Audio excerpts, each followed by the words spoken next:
I got some when we were in the Outer Banks. I got some when we were in the Outer Banks. All right. Do it live. Do it live. 3, 2, 1, go. Yeah, that's why I waited. 3, 2, go Nintendo Podcast. Episode 900. 900. I got him. That's a lot of limes. Oh, George, it is a lot of limes. Could you carry 900 limes, George? Of course. All right. If anybody could do it, it's going to be you. I ain't no It's slouch. It's the Kleavor Podcast. MomBrain, Yes. will you tell us about Kleavor, please? Leave it Oh to my God, Kleavor. that pizza in the Discord looks heavenly. I would eat it.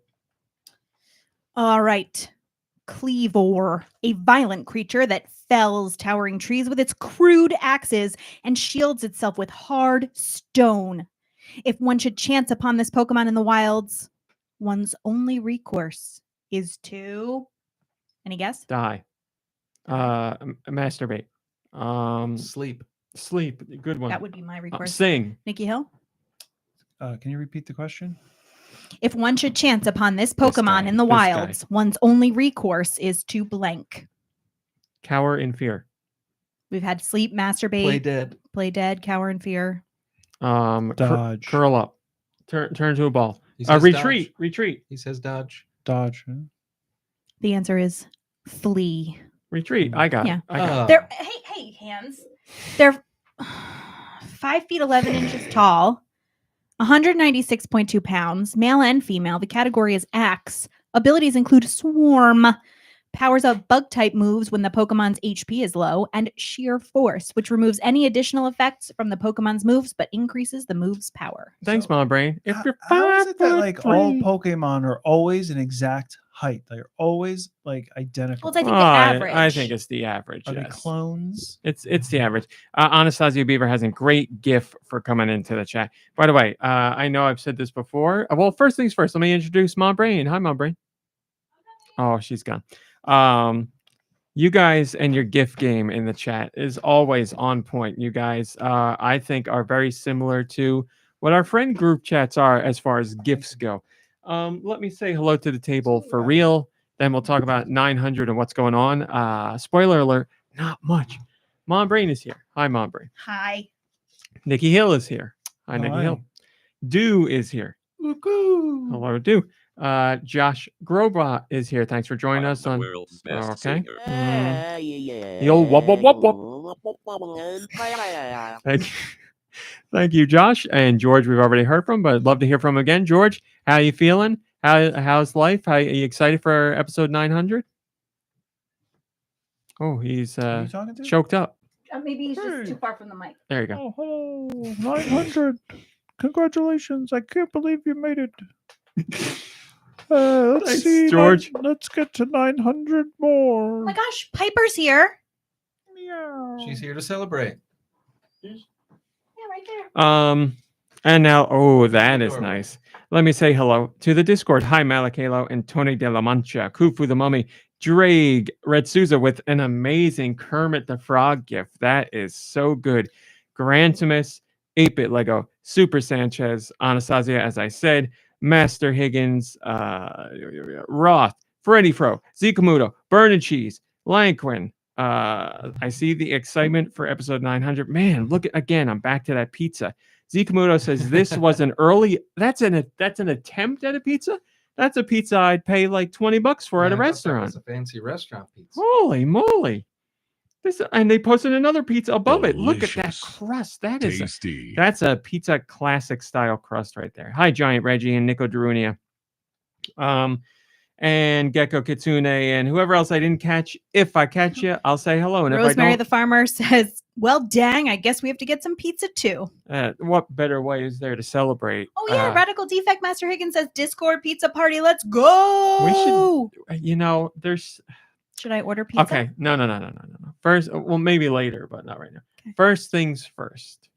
Episode 900. There's like, I'm going to read some very nice messages from you guys. There's really not a lot planned. From us? I didn't write a nice But message. I do want to say it's going to be even more so than usual, a very relaxed show. I've been so out of whack this week. It's been a nightmare. We're just going to take it easy. We're going to have some fun. I don't know how much regular news we're going to do. We're just going to BS and we're just going to have a nice relaxed time for episode 900.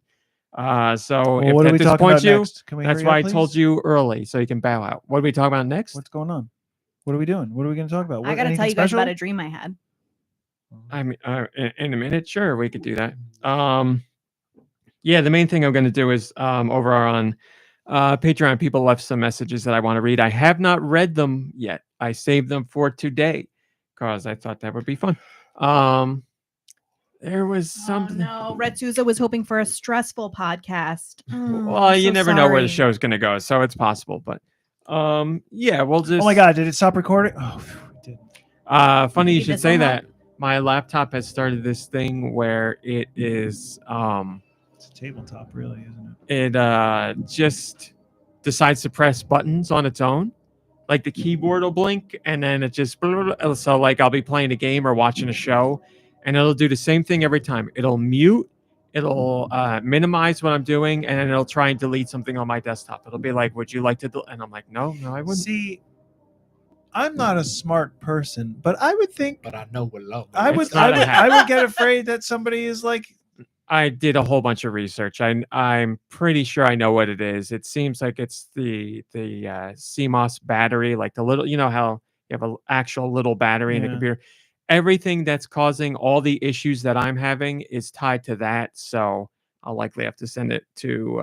You have to get that repaired. Digital Storm to fix it. I could do it on a desktop. I don't think I could do it on a laptop. I'm not comfortable. It's been so long. That's like since the I've done that backup stuff, battery. Like the backup back, like for like the mat, like the right. Well, it's for like like timing on your computer and everything. It's not extremely important, but when it goes wonky, it can but to cause replace problems that, like you that. would still have to turn everything off and then replace it, and that's the thing that is supposed to keep things functioning when the power is off, right? Battery like that. I don't know, like if it goes that far. I'm not sure. Maybe it does. It's the thing that retains cameras. time. Always have digital cameras now. They have like that backup battery. You're turning it on and off. You're replacing the batteries that function everything, but all of like your like I can't think of words right now, but like all the important information that like when you change all your settings and your settings stay the same, it's because that battery is still alive and holding everything. If that battery dies, every time you turn it off, if he dies, it like resets. He dies. You've got backups. I do. 10 Division, hello. And Zikamuto says CMOS battery keeps your motherboard settings. They can be clear, but no CMOS. That's what I said. CMOS. Yeah, I'm CMOS so far. is actually a term in behavior analysis. For what? Condition motivating operation. You're making this up. CS. Oh, maybe there's R, there's T, and there's conditional motivation operating operation. Chief mother of the sun. Chew my own slop. There's transitive, reflexive, and I forget the S one. Okay. Well, anyway, thanks, MomBrain. Can't remember other S. It's been a long time since I've built computers. I can still do some stuff on desktops. I've never done anything on a laptop, so I'm not, I can look into it, but I'd rather send it to somebody and have them fix it. So fun stuff. In the meantime, it gives you something to do to try to stop it from deleting things before it gets to do it. I know. I'm waiting. That's a really creepy thing for a computer to do on its own. I'm waiting for it to happen during the podcast. I started to get an idea something was wrong when I went to go type. Surrogate. That's it. Sure. For the site. And like I was making mistakes, but like way more than I usually make. And I'm like, there's no way I'm messing up like every third letter. Well, you're and I stopped and I just tried hitting keys on their own and some of them wouldn't do anything. And then it would do like 5 of the same letter. And I'm like, oh, what's going on here? But you've had it for a little while and you're notorious for killing computers and laptop keyboards. So I did think that at first. Yeah. So I disabled the keyboard, but it still happened. So 10 Division says, I've been listening to the podcast myself since high school, so I've been here at least 8 years. Wow. Thank you, Colossus, for the nice message, or Doom Eternal, and we love you as well. 8 years, and that's not even half of your span here with your podcast. That's RMC. not even the half of it. 2006. Congratulations on your longevity. Well, yeah, I wouldn't be here without you guys, so the thanks goes right back to you. And Joe Rogan, I think, right? Are the two... I do model myself after Joe Rogan. You know, there's a guy who does a tech podcast. Oh, I forget what it's called.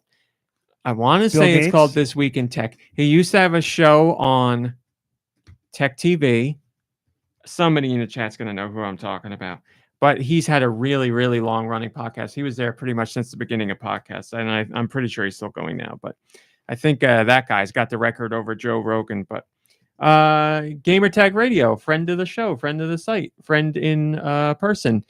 Godfrey, he's been doing a really long running podcast too. I don't know what his cadence of episodes is, but he's somewhere around 900, I think, as well. And he started out very, very Xbox focused, but in recent years, it's still Xbox centric, but he talks about a whole bunch of other stuff, including Nintendo. So Leo Laporte, thank you, Kufu. That was the man I was trying to think of.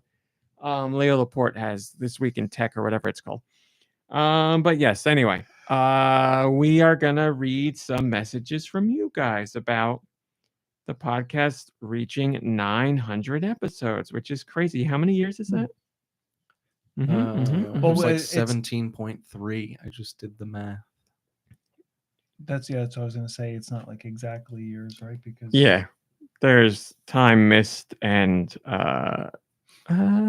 so if you the 1 year anniversary is different than the 100th anniversary. I don't know. Yes. What that... The 1 year anniversary. Not the 100th year. So the round numbers don't always match up to the year anniversary.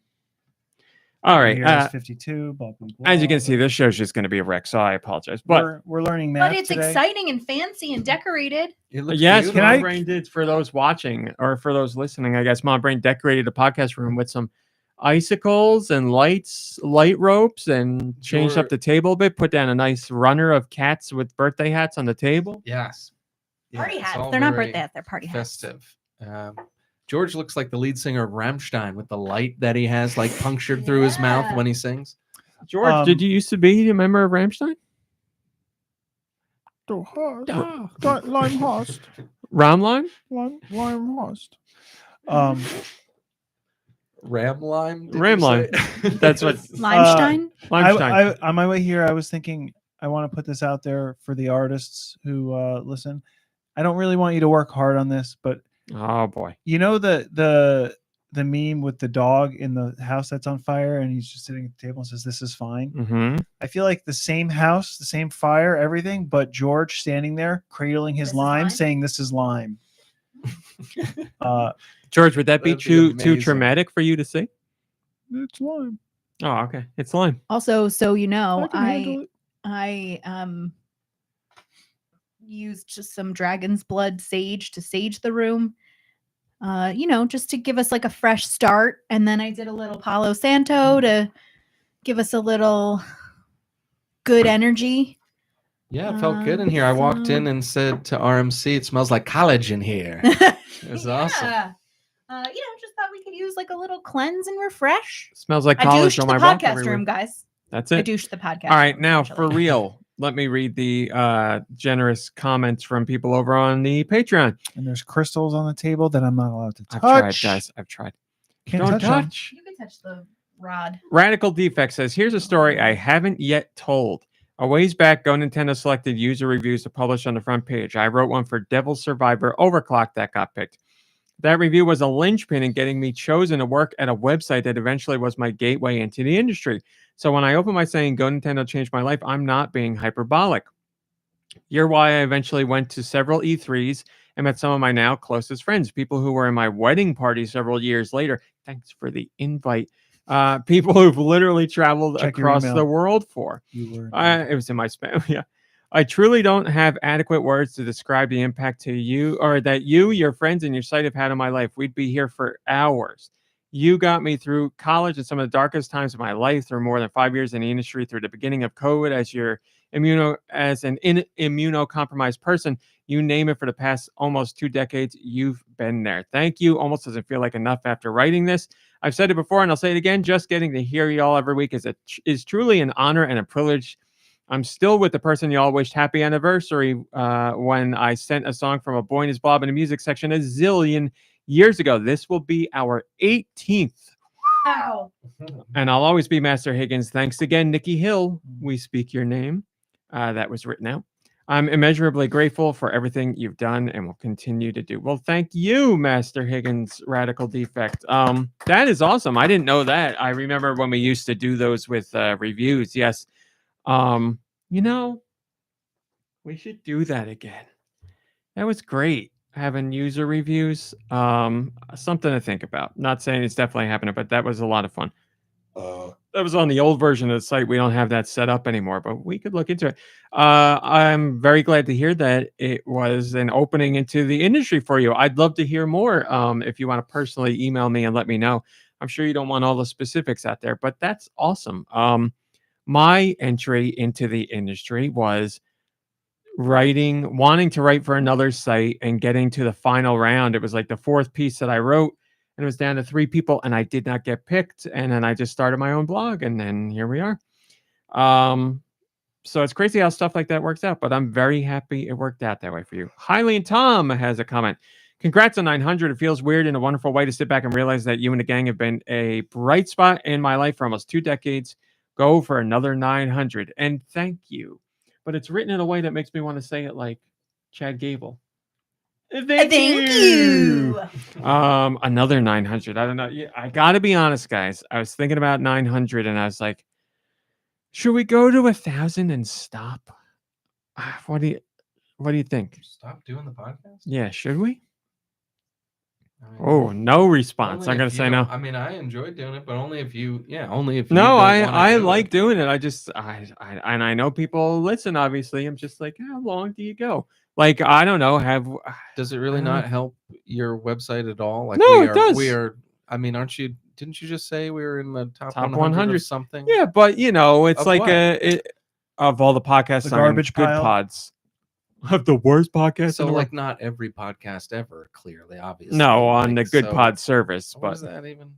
Is that good? there's tens of thousands of podcasts on there. So yeah, it's good. But I think of it as like The Simpsons. Like The Simpsons is still going on, and it has every right to go on. It can go on as long as it wants, but it's not as good as it used to be. And is it too far removed from what it used to be that maybe it's better to let it go? This is too far removed. The first podcast was 15 minutes long. There We was had no music scripts. section. Mm-hmm. Oh, remember scripts? Yeah. Mm-hmm. That's when we could Yeah. actually pay attention. Now I'm catching You butterflies. got a in script the right corner. there, and you can't pay attention. No, there's a Discord that I'm paying attention to. I try to pay attention to the website, but by the time I finish reading the article that you're talking about, you're 3 articles farther along, and I'm behind. Well, how about you just sit, don't read them, and just react as it's going on? Because I don't know what I'm reacting to. You gotta listen. Not that matters. If you, Right? if you listen, Ross says, Red Souza here. I'm going to send an email or write another comment with some memories of the pod and what it's meant to be, meant for me. I'm sure they mean to say. But now, wow, congratulate. Wow. Sorry, I'm looking at ice cream. It's true. It's true. There we go. That's an unbelievable amount. I've seen other pods astonished at reaching something like 400 episodes. Try over double that. As far as segments go, perhaps the glorious return of, it's there. They want a segment to return for the show. It's on the soundboard. New segment, cool. Thank you. New segment, cool. I think I just want to hear the sound again. GoNintendo podcast. Well, here you go. New segment, cool. Yep, new segment, cool. There you go. New segment, cool. The new segment is always new, so we could just keep using it. A podcast like sometime does 2 truths and a lie or quizzes, and it's even more entertaining when it doesn't go as expected, or the participants get frustrated. Maybe someone could submit trivia questions about GoNinPod, Jeopardy. This common household item is used to alleviate video gaming frustration. what would you use? He doesn't have an answer, so I don't know what it is. What is it? The Nido Nice Cube. There you go. This common whole household item. Yes. Thank you very much for that, Red Souza. Game Freak says, congrats on 900. I want to thank you and the rest of the GoNintendo crew for all the amazing work that you do that makes GoNintendo such a fun and enjoyable place to visit. I always feel like GoNintendo community is pretty much the best run, most friendly group of internet communities I've ever known. And I think a huge amount of that is due to the podcast and the culture vibes that have grown from there. I've been reading GoNintendo since my sophomore year of high school. What's going You on? tell me just to sit and listen, and then it's like Micro Machines guys, like, and I can't focus. Well, what happened to me is the way you said something in there, I it get made hung me up on think of, and I'm the last guy. There was a cadence And by that you the said, time and you then cut- I didn't hear anything else. So if you could continue, please. Sure. I've been reading GoNintendo Actually, you know since what? my Can you just sophomore select year it of and high have the phone school, read it? which I remember, if I remember correctly, was back in 2005. And each day I always have checked GoNintendo in some shape or form for the latest in Nintendo news. I don't always post much, but I've been here in the background. I don't specifically remember when I started listening to the GoNintendo podcast, but it's well before 100, as I remember that being a big milestone. Was that when we went to Dave & Buster's? I think Yeah. so. Wow. I haven't done anything since. As I remember that being, yep. Now we're at 900, and it's been an incredible ride. I'm married, have a house, don't even have a commute anymore, but I always find time to listen to the podcast and slack off a bit during work to check on the latest posts on the site. I've said this to you in all previous. I've said this to you all in the previous email before, which incidentally was read on a previous podcast, but it bears repeating. You all make following Nintendo news super fun and easy. I love your dedication and connection to the GoNintendo community, and your passion for your work shines in every single thing you do here. I have personally appreciated the work that you all put out every single day for almost 2 decades now. You always have and always will be my number one go-to news source for all things Nintendo. So thank you for all the news, laughs, goofs, gaffs, and for keeping this place going. Here's the 900 more. As for a segment idea, I like the idea of Jeopardy trivia segment. Yeah, I mean, if I didn't have such a horrible week, maybe I could have done some. Well, who says we got to do it for episode 900? We could do it for 901. We could do it for 910. Doesn't matter. Jeopardy trivia, but for GoNintendo. I can't put that together. I guarantee There's other people definitely- know it better than I know. There's a bunch of teacher websites where you can make your own Jeopardy Does game. everything got to be teacher related? Well, No teachers on I this episode. appreciate that. Get out. Who wrote that comment? That was Game Freak. I appreciate that Game Freak appreciates the hard work that I put in every day. I didn't think anyone Yeah, it's- noticed. It's about time we get a You're the little- hentai expert. I don't think anyone noticed me walking around the neighborhood Correspondent, knocking down please. birds' Correspondent. nests. It's That's all I do every day. it's what people notice everything, no matter how big or small. It's all a contribution, and it all matters. Hi, Solomester Link. Good to see you. Kalas says, as a lifelong Nintendo fan, I was starved for Nintendo content during the Wii U era. That's when I discovered this podcast. I started an episode, and MomBrain immediately started describing Pokemon, which I found very confusing and didn't think this podcast would be for me. Well, that's how it starts. I also found it very confusing. Soon- And didn't think this podcast was I for me. still find it confusing. Soon after, it became one of my favorite podcasts, and I have not missed an episode since. Man, you stuck it out through the intro. So there's a note for me. People don't like the intro. A few years later, I decided to finally join the chat as Doom Eternal and got a good reaction, which warmed my heart. Unfortunately, because of schedule conflicts, I haven't been able to be there much live recently. But know that I will be a faithful listener every week, cheering on my favorite podcast crew. Well, you're in there today, Yeah. and we see you. We speak your name. Thank you for your support. And I no think more I Pokemon from here on out. remember very early on, we had no idea what you were saying when you said Doom Eternal. It was Doom Turtle or Doom Eternal, which Doom ended up being the name of a game later on. Yeah. But no, it is Do Meet Eternal. Doom Eternal. There. Oh. Do Wait, Meet Eternal. change names? Ice Dilbert says, I've never been one to put emphasis on the number of shows or significance to things like that. Same goes for family traditions or long-time history items. They just don't mean anything so personally to me. They just don't mean anything so personally to me as they do other people. I just love the show and want it to continue, and you being a small part of it love being a small part of it every week. Yes, 900 is certainly impressive, though compared to lots of other shows and their content. No, must be a typo.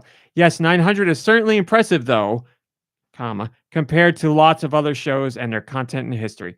It's even more so if you say it in terms of hours the shows provided rather than just the count of the number of shows. But in the end, to me, 900 is just the next one in line, and I hope and encourage there be many more. Given this time of the year, though, with Thanksgiving and Christmas, and I imagine others, get roped into lots of travel to go places for more traditions. And I think I might have to miss this upcoming live show for reasons I can't understand. Some people think that 2 to 3 in the afternoon is an excellent time to start turkey dinner. There's a few topics for the show. Yeah, what? It is a weird time, right? This 2 to 3 to do Thanksgiving dinner. Yeah, I guess. No, Does that's anybody my sit down and family. eat then? My family's a 3 o'clock family. Yeah, but Yeah. it's a Yeah. weird time to do it. No, but that I mean Well, if that's it's kind of lunch part and of it, dinner, because you know, it's you're such a probably big not having meal. lunch, Well, yeah. my friend Julie's family does, not Precious Julie, another Julie. They do like a 7 o'clock dinner, but they do like a brunch or like a breakfast early in the day. And I think that's a really But, nice like, idea. Seven, like if that. you're eating at like 7 or 8, then you gotta clean all that up. Who says? Amen. And The if rats you're that'll visiting come and eat- somewhere, clean it's the plates late and for you're ya. tired and you got to drive home. You know that Yeah. all that kind Oh of stuff yeah, too. you gotta get home. You gotta get home before it gets dark out. Well, Just kidding. It's an old person thing. And guess what? I'm not upset with it anymore. Yeah, I have one uncle who like 4 o'clock rolls around and he's like looking at the window and like looking at his watch. He's like, "Oh, I better get going. It's gonna get dark out." Sorry, uncle, but 4 o'clock it's already dark. Uncle cousin, uncle cousin nephew. cousin nephew. The Pandazorian says 900. Wow. I wasn't there at episode 1. I joined somewhere around episode 50. And remember the big episode 100 milestone. What an impressive achievement, RMC, and also to MomBrain and the crew. Truly, you all have made me laugh so often over the years. There's been ups and downs, site redesigns, and site disasters. Oh, yes, I remember those. But one thing that has been constant in the camaraderie and positive outlook for any and all situations. You are all genuinely good people. And here's to the next 900 episodes. Thank you. Yes, funny you should bring up site disasters because, as some of you may know, Google is deactivating emails that you haven't logged into, Gmails that you haven't logged into in a very long time. And you will get an email that says, "Hey, you haven't logged in here in a long time. If you don't want to lose this, you got to log in." And I got one for when I set up a like makeshift blogger page for GoNintendo because the site crashed and we lost everything and I couldn't get access to the site at all for like, I don't know. It's like a whole week basically. And I was like, I can't not do anything. So I set up like an old school blogger page where I did news there for at least 3 days straight and just tweeted out the links to that stuff. So I got that notification. I was like, no, I think I'm going to let that one die. Because first off, I don't remember the password. And second, I don't need it anymore. Those times are long gone. So bad memories, site disasters. But, we survived and we moved on. Outlaw says, I've probably shared some of this before in a previous milestone episode, but I'll share it again here. And I'll probably share it again in episode 1000. I found the GoNintendo podcast in the fall of 2005 when I was desperately searching for a gaming podcast that didn't spend all of its time saying Nintendo sucked and was doomed. Well, we do say that almost every episode, but tongue in cheek. It was around episode 15 when I tuned in, and I've listened to every single episode since. The show is an important part of life and has been with me through college, multiple jobs, finding my partner, getting engaged, buying a house, and most importantly, adopting a cat. That's definitely the most important. I could tell you an early memory that really stuck out to me. RMC's impressions of playing Twilight Princess at the Nintendo press event. I also remember that very fondly. I still remember listening intently while waiting for the bus after class at my community college, getting so excited to get my Wii and my copy of the game. Yes, what do I remember about that? Stories I've told before. Tyrone Rodriguez, the guy that runs Nicholas, running around in a Pikmin suit harassing people, and Reggie, the man himself, stealing everyone's breakfast. He went in there before everybody could go in, took like 2 giant plates of food, didn't say hi to anybody, just waved to us from outside the window with his plates of food, and that was that. So that's what and I remember sitting next to Matt Casamassina back when he was working at IGN, and we were playing Twilight Princess together. I remember they gave us a really nice goodie bag in the hotel room. It was waiting on the bed for Reggie was waiting on the bed for me.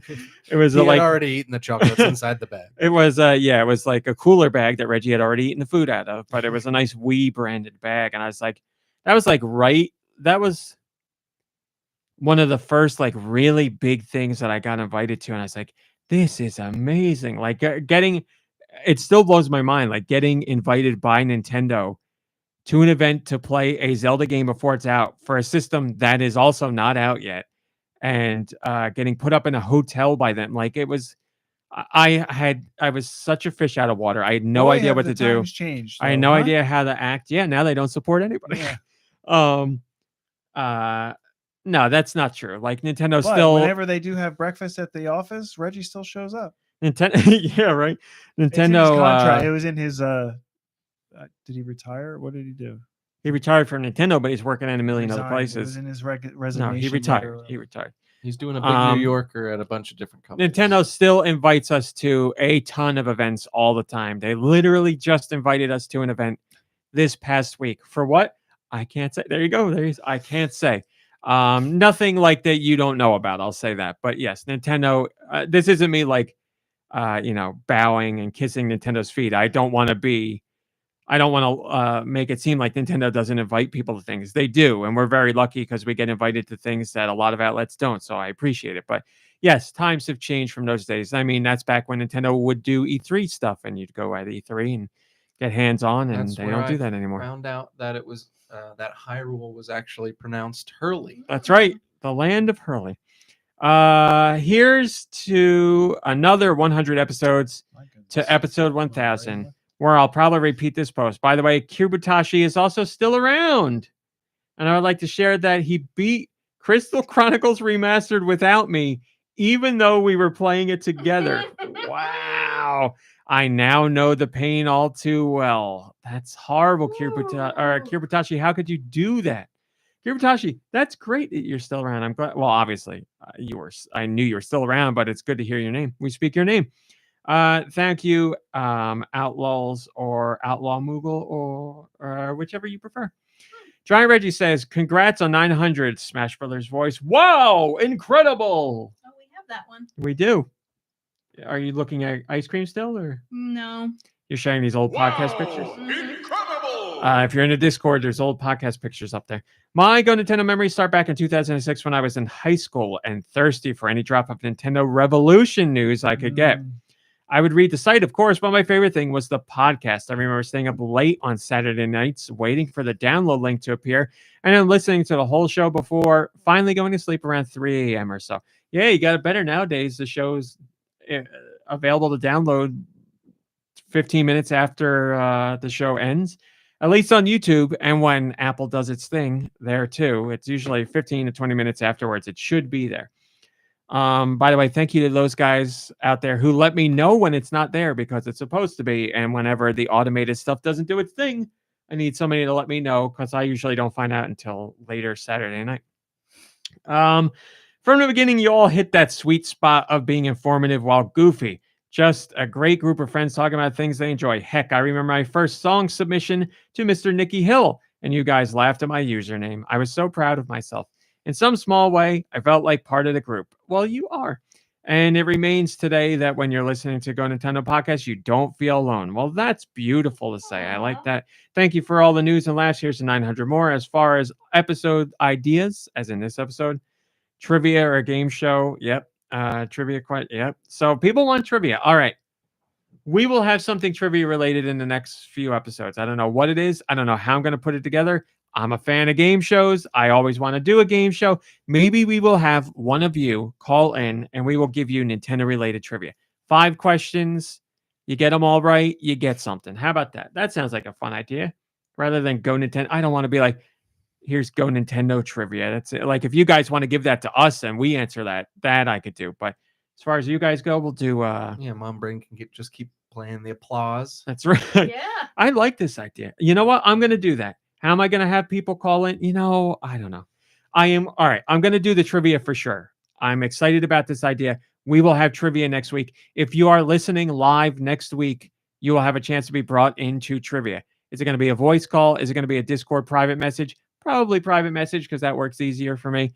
But we're going to do trivia and you'll win something. What are you going to win? I don't know. I got a week to figure it out. But we're doing it. Trivia's on. Mark it down. Josh is going to host. I heard a rumor. Well, What if we did like instead of like a guess how many jelly beans in the jar, how many limes in George's arms? if I have a week to work with Josh, Hell yeah. I could have Josh host it. If I have a week with Hey, Josh, I Josh. could do that. How's that upgrade coming along? Bang it and bang it. There you go. Okay. Well, if you'll That's remember, none of your we business. talked about the Josh upgrade and people were against it. Okay. No. Story was You for can't me. just okay it. You brought up the point in the first I place. can okay. That's me accepting it. What? What do you Why want me would to do? you say Want me to that? fight it? You sounded upset about it. I don't know. It was talked about for so long, and then it's fine. Moving And people on. said they didn't. Moving on. Thank you, Josh. See, Josh doesn't want to talk about it either. Sinfield says, Smash that subscribe button. I really can't thank you enough for your hard work and dedication to what is, in my view, the best place on the internet. Wow. 900 episodes and hundreds more laugh out loud moments. Each one of the team bringing something special to the podcast. Many congratulations And might I add, on the unbelievable feat. And here's the hundreds more to come. Maybe Josh could sing a new song for 900 That's what we're gonna do. We're gonna sell pictures of our unbelievable feet. of our feet. That's it. Feet pics are bigger than ever nowadays. A You know, big hello to my fans. Josh, a picture of Josh's feet. Maybe we'll sell those. Josh? No, not at all. There you go. Put those grippers away. Steve Irwin, RIP, says there's not much I can say here that hasn't already been said a million times over since the podcast started, so I'll try and keep this somewhat brief. Congrats on 900 episodes, RMC and the gang. It makes me feel so happy that the podcast is alive, well, and better than ever after all these years. Well, better than ever, I don't know. But if you say so, I'm happy you feel that way. I started listening in early 2013 when I was 17. After following GoNintendo on Twitter, GoNintendo Tweet. Follow us on X at GoNintendo Tweet for a while. And since then, it's been a part of my weekly routine. It's remained a constant in my life, week in, week out, no matter where I was in the world or what I was doing. During the ups and downs of growing up and finding your feet, I always found it a great comfort that no matter what was happening in my life, the podcast would be there week after week without fail. When the podcast took a break the other year, I went back and listened to all 386 podcasts that came before my first one. Holy moly. And I've just recently reached a point where I started listening. That's a That's risky crazy. move. That's a risky move because you're gonna hear news. Like for me, I'll hear news and think it's like relevant. Oh, I'll remember it as relevant like now. Like that time I was watching a show that I had recorded it on my DVR and I was watching it and there was a commercial for a Taco Bell special thing and I went to Taco Bell and asked for it and they didn't have it because I was 3 months behind. So that explains why the other week you were like, we got to change all the clocks. Y2K's coming. Oh my God, you want to hear a funny story real quick? Computers are going down. I know somebody who on New Year's for the year 2000, he was at his family's house and he went in the basement and when it hit midnight, he hit the breaker and turned off all the lights and everyone in his house freaked out and he came up laughing and they all hated him. That's amazing. The end times. That's a great idea. Also, it's dangerous going back to listen to the old ones because they might have been better. It made me realize how good of a time capsule and archive the podcast is of some of the more minor pieces of news and happenings in the world of Nintendo that get lost to time. It also made me feel very nostalgic despite not listening throughout those years. I've kept listening past the point where I started, which is making me super nostalgic because as an adult, I don't get much time to play the video games. Tell me about it. I want to anymore, and this was quite the opposite throughout the 3DS and Wii U era. I'm looking forward to the podcast covering this era in great detail and hearing myself pop up in the chat 10 plus years ago when I still use my actual name and not Steve Irwin, RIP. Well, anyway, that wasn't brief at all. I hope the podcast continues forever. Lots of love. Well, lots of love to you too. Thank you very much. Woo, thank you. Aaron Cup says, huge congratulations on the 900 podcast RMC and crew. I am a very long time listener since 2006. I think y'all were actually the first podcast I ever listened to. What an honor. We're actually the first podcast ever of all time. And you're still around. I didn't really know what podcasts were about, neither did I. So I typed Nintendo into iTunes search bar, and the rest is history. I've been a Nintendo fan ever since the NES came out when I was 4 years old. You're an old one like us. My friends and I were so into Nintendo, sharing passwords for Mega Man 2 and comparing notes on Super Mario Brothers 2 and 3. You have all given me so much joy over the years, and I can't wait to hear at least 900 more podcasts. That's an awesome story. Thank you, Aaron Cup. And Ross Clifford says, I think that's how I found the podcast as well. Human Fart says 900. Incredible. I feel like just yesterday was 800. I've been listening to and reading Go Nintendo since episode 5 or webisode 5. Wow. The Tokyo Game Show just happened and the Revolution controller was revealed. Man, that was the 5th episode. That's a big episode for 5. I'm proud It to was say 30 minutes long. I've listened. No, I think we quickly got over an hour, like right after the first episode. I'm proud to say I've listened to every single podcast since then. Keep up the great work. Can't even express how much of a role model you are to me. So proud of you. 900. What a triumph. I will never forget seeing the Revolution controller. I know this is a story I've told before, but I was watching the stream, but there were some people who were watching it that were ahead by like a few seconds. And I saw a picture in a live chat of the Wii remote. And I was like, this isn't real. This has to be a fake controller. And then like 30 seconds later, I saw it and I was like, oh how does this work? What do you do with this thing? Was it the picture with the hands, the Wii remote? And No, it's and just the Wii remote by itself. Just like a straight on picture of it. And I was like, this can't be real. How do you use this thing? Yeah, that was weird. And then it was real and it all worked out. Sticer says, congrats on the big 900 Go Nintendo crew. I've been listening to the show every single week since it first started when I was in high school. Now I'm about to turn 35. Holy crap. Through all the changes in my life, the Go Nintendo podcast has been there with me. Whether it's been mowing lawns on my family's farm in high school, riding the bullet train around Japan during my time living abroad, Ooh, laughing. got you going. Here it comes. Yep. Laughing out loud to myself in a crowded gym or just driving into work on my Monday morning commute. You've all been a source of comfort, friendship, and laughter, no matter what. No matter where I've been. Thank you so much for all the years and years of fun. Here's a 900 more. There's something I will say. I know fans of the show love this show no matter what, but I do notice there's a considerable uptick in comments and praise and all that when it's like us 4 or us 5 with Kirby here. Like when it's a 3-person show, everybody enjoys it, but when it's a 4-person or more, there's something about the dynamic that people really enjoy. So just want to point that out. As you can tell. I mean, I know anytime I'm here, there's pretty much 6 of us here. Mm-hmm. 7 if you count Piper. But Yeah, George and Josh count. yeah. Oh, yes. But why'd you say when you were here? Even when I'm Doesn't here. anyone care what Well, I think? even if it's just you alone, there's 3 of you. That's true. What do you think, Josh? I don't want to Boring. be here. Oh, boring. Yes. Weird says, love you guys. We love you too. GekkouKitsune says, congrats, Go Nintendo Pod Crew, on the monumental episode 900. My favorite podcast moment is the next one.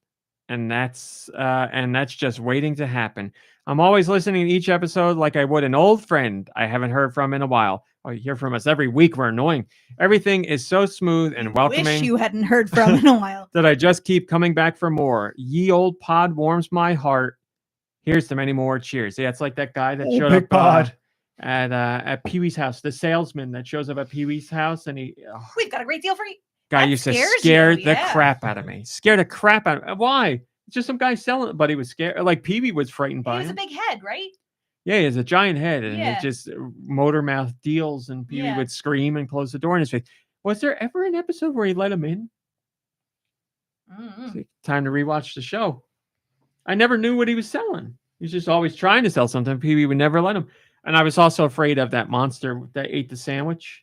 The eyeball? But you found out he was really nice by the end of the episode. Yeah, the giant eyeball, and he just wanted a giant sub sandwich. But he could, I forget how, like when you heard him talk, it was just like stuff like that. Nobody knew what he was saying. But by the end of the episode, they could understand what he was saying. And he was just talking about how he loves Pee Wee and he was hungry for sandwiches. It says, caricatured salesman dressed in a tacky suit and humongous head Look at that. who That rang the scared me doorbell now. and shouted, "I'm going door to door to make you this incredible offer." Occasionally, he could be heard starting another sentence. "I'm sure by now you're wondering just what it is I have for you today."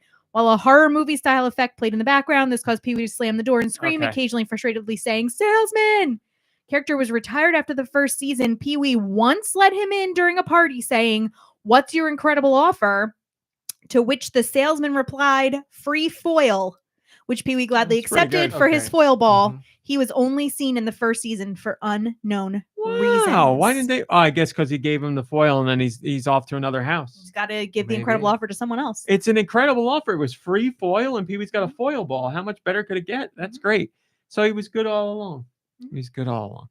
Freddie Fro says, as a huge fan of video games, I love talking about them too. Unfortunately, throughout my life, I've been on the receiving end of snide or mocking comments from people just because of my favorite interest, the classic yucking of my yum. Freddie Fro, you know I feel the same way, my friend. And if anything, I feel it more as life goes on about a whole bunch of things. So I am with you. I feel it, but I'm glad we're here for you. This podcast has had such a strong impact on me because at times, especially when I was younger and less confident, it was my hobby haven. It was sometimes the one place I could look forward to each week, knowing that I could relax and would be welcomed and embraced. This, you're going to make me cry. This is exactly what I think about all the time. And I genuinely believe this feeling and warmth that you and the podcast crew have fostered is the reason it's one of my core values. I try to always encourage people to share their interests and never downplay them. The impact of this podcast has legitimately led to fantastic conversations and stronger friendships over the years. And I thank you guys for it. Happy 900th episode. And here's to many more. You're making me choked up. That's why I talk the way I do. That's why I feel it. MomBrain knows it's like every week I'll have, I don't want to say a breakdown, but I'll get upset, not mad, but like sad or disappointed. Like it happened when we went to go see the Marvels. When I came out of the Marvels, I couldn't even talk to you because I was too choked up about it. And then we talked about it on the way home. Because of the movie, or It was that bad. Yeah. No, just about we really liked the movie, but it was just so sad to me because I knew there's plenty I said I was going to talk about this last week on this week's Whoa, show. focus. Oh my Gonna gosh, focus. this picture's I amazing. know, I was looking at that one. There's a podcast picture, or there's a picture in the Discord of Nikki Hill, myself, John Savage, Lube, and Reggie hanging out at the Nintendo World Store, as it was called back then. And that was literally just a couple days after they announced the name Wii, That's and when I we made were my hanging Wii out. shirt. And we left the Nintendo World Store with Reggie, and that's where he told us his body was ready. That's right. And boy, did we said, take advantage. Gentlemen, my body is ready. body is ready. And you were like, I got it on I got it What's wrong recorded. with you? I got it on record. So here's what I was going to say. I'll make it make more sense. We saw the Marvels. We both really enjoyed it. As we were leaving, I was very emotional about it because A, I enjoyed it, but B, I was both really happy and really sad. I was sad because I know there are people, or I knew there were people who would not go see this movie because of what I would deem horrible reasons. A all-female lead cast. B, a black woman in a lead role. C, a young kid, Muslim girl in a lead role. And this is not just me saying this stuff. I unfortunately, because I'm always researching things I love, I do see comments from people, and they were all saying these things as reasons why they hoped the movie failed, or they were happy the movie was not doing well and failing. And it's disappointing. If you're out of the MCU because you feel the quality has dropped, that's fine. If you're out of the MCU because you were done with Endgame, that's fine. If you're out of the MCU because you have constructive criticisms, that's fine. I really still love it. Those things, it makes me sad to hear those things, but I'm not mad or upset. Just, I'm like, oh, I like this thing so much and other people don't. That's fine. But, the women thing and the woke thing and all like that just makes me really sad. And when we were leaving the theater, I was sad about that because on the complete flip side of things, our audience that was there was predominantly women, predominantly Indian women. And there was that was the most a important good amount of black women in there too, and lots of young girls. It was really nice to see that audience coming into the theater, and everybody seemed like really happy, like really, like it was just, it was great because they were getting to see something that spoke to them on the screen that they don't usually get to see in a whole bunch of ways. So it made me happy and sad, but that's why I got emotional. But yes, I get that kind of emotional probably on a weekly basis. So nothing new. So I hear you, Freddie Fro. I'm happy we're here for you. And I'm happy gonna we lie, make I'm you sweating a feel little like bit. you can be your authentic self. And then finally, one from Tony. Been here since middle school. My goodness. And now I'm 30. Oh my God. I'm sorry. Your parents Oh my God. your parents allowed you to let you listen Oh to this my in middle school? God. Well, back in the day, we weren't listed as Vulgar. explicit, but then Apple forced my hand Hell. like 4 years ago, and they took the show down until I marked it exclusive or Man. explicit. This and Nintendo Power Amazing. are the fondest teenage memories I have. I hope we didn't influence you at all. Thanks a ton for the camaraderie, fun times, and good vibes. You're very welcome. We have a question later today from someone who listens with their kid, and I read just that they listened with their kid, and I was like, oh God, that's got to be uncomfortable at certain points, but it is what it is. Thank you for your comments. I greatly appreciate it. I'm happy you all get so much from the show, and I am not lying when I say I get so much from the show. I've had a terrible week this week, and I was dreading this episode because I'm like, it's supposed to be a celebration, and I'm just not in the mood. But getting into the show has helped because you guys are here, and my real friends are here. Well, Not real like, friends, real life friends. Real life friends. In-person friends, There you and it's go. just a mood lifter. So thank you very much. I appreciate it. We I also have appreciate cupcakes. Local your support, multiplayer friends. whether from episode 1 or episode 900. It doesn't matter. I really do appreciate it. And it seems like you want us to keep doing what we're doing, so we will look forward to new things like trivia, which will be called New Segment Cool. And I don't know, whatever else happens.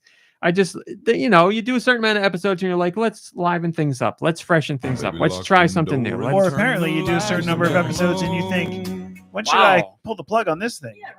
Well, I question because I'm like, it's if people still really like it. Now I know people, at least 18 people really liked it from those comments. So no, people listen. The show does very well. Like I said, we just found out we were on the top 100 on Good Pods, which is awesome.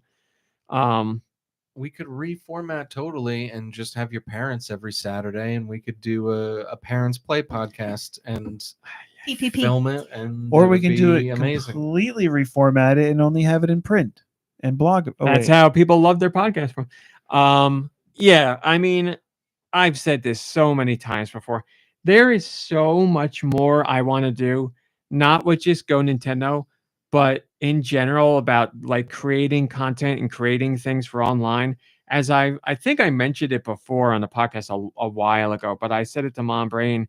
I didn't realize how much like creating something and being creative and sharing opinions meant to me until I wasn't able to do it for a certain amount of time. And then I was like, man, I don't know how to describe it. It was just like a feeling inside where I'm like, I'm losing my mind if I don't do this. And like, I would love to do a movie podcast, and I would love to do a TV show podcast, and there's so many things I would love to do. I just don't have the time for them. And there will be a time where I'm going to transition away from GoNintendo proper, whether that be through somebody else taking over or me selling it to somebody or me taking on a lesser role in general. I mean, I have a lesser news role now, but I'm still very active, and the time I spend a lot more time at MomBrain now, definitely. But I'm still doing other I'm things so sorry, Mom. for the site. Maybe There's you a can lot of sell things I it to want to do. Discovery Plus. I don't feel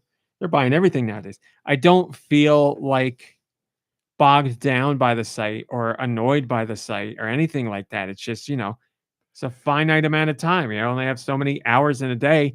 And unfortunately for us all of us, we're all getting older, and as we get older, we get more tired. And now I'm exercising I'm more tired. I don't have the energy that I used to, but I want to do those things. And if I have friends around, that livens things up for me. So I don't know what the future holds. The GoNintendo podcast will continue, but I would love to do more. I really would.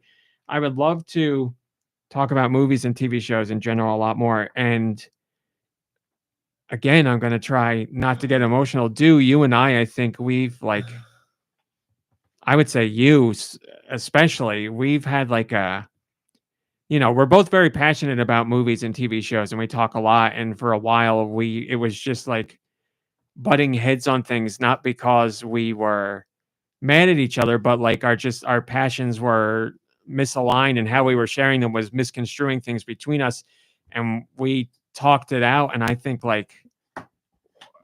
it's like a million times better. I said to you the other day, I know I'm going to say things and I don't mean it in a negative way, but boy. like you said, you'll watch the Marvels when it comes out. You weren't going to go to the theater to see it, and that's fine. No, this is all good stuff. But you were I'm going to see the Marvels right away, and you made a point to ask me, how was the Marvels? What did you think of it?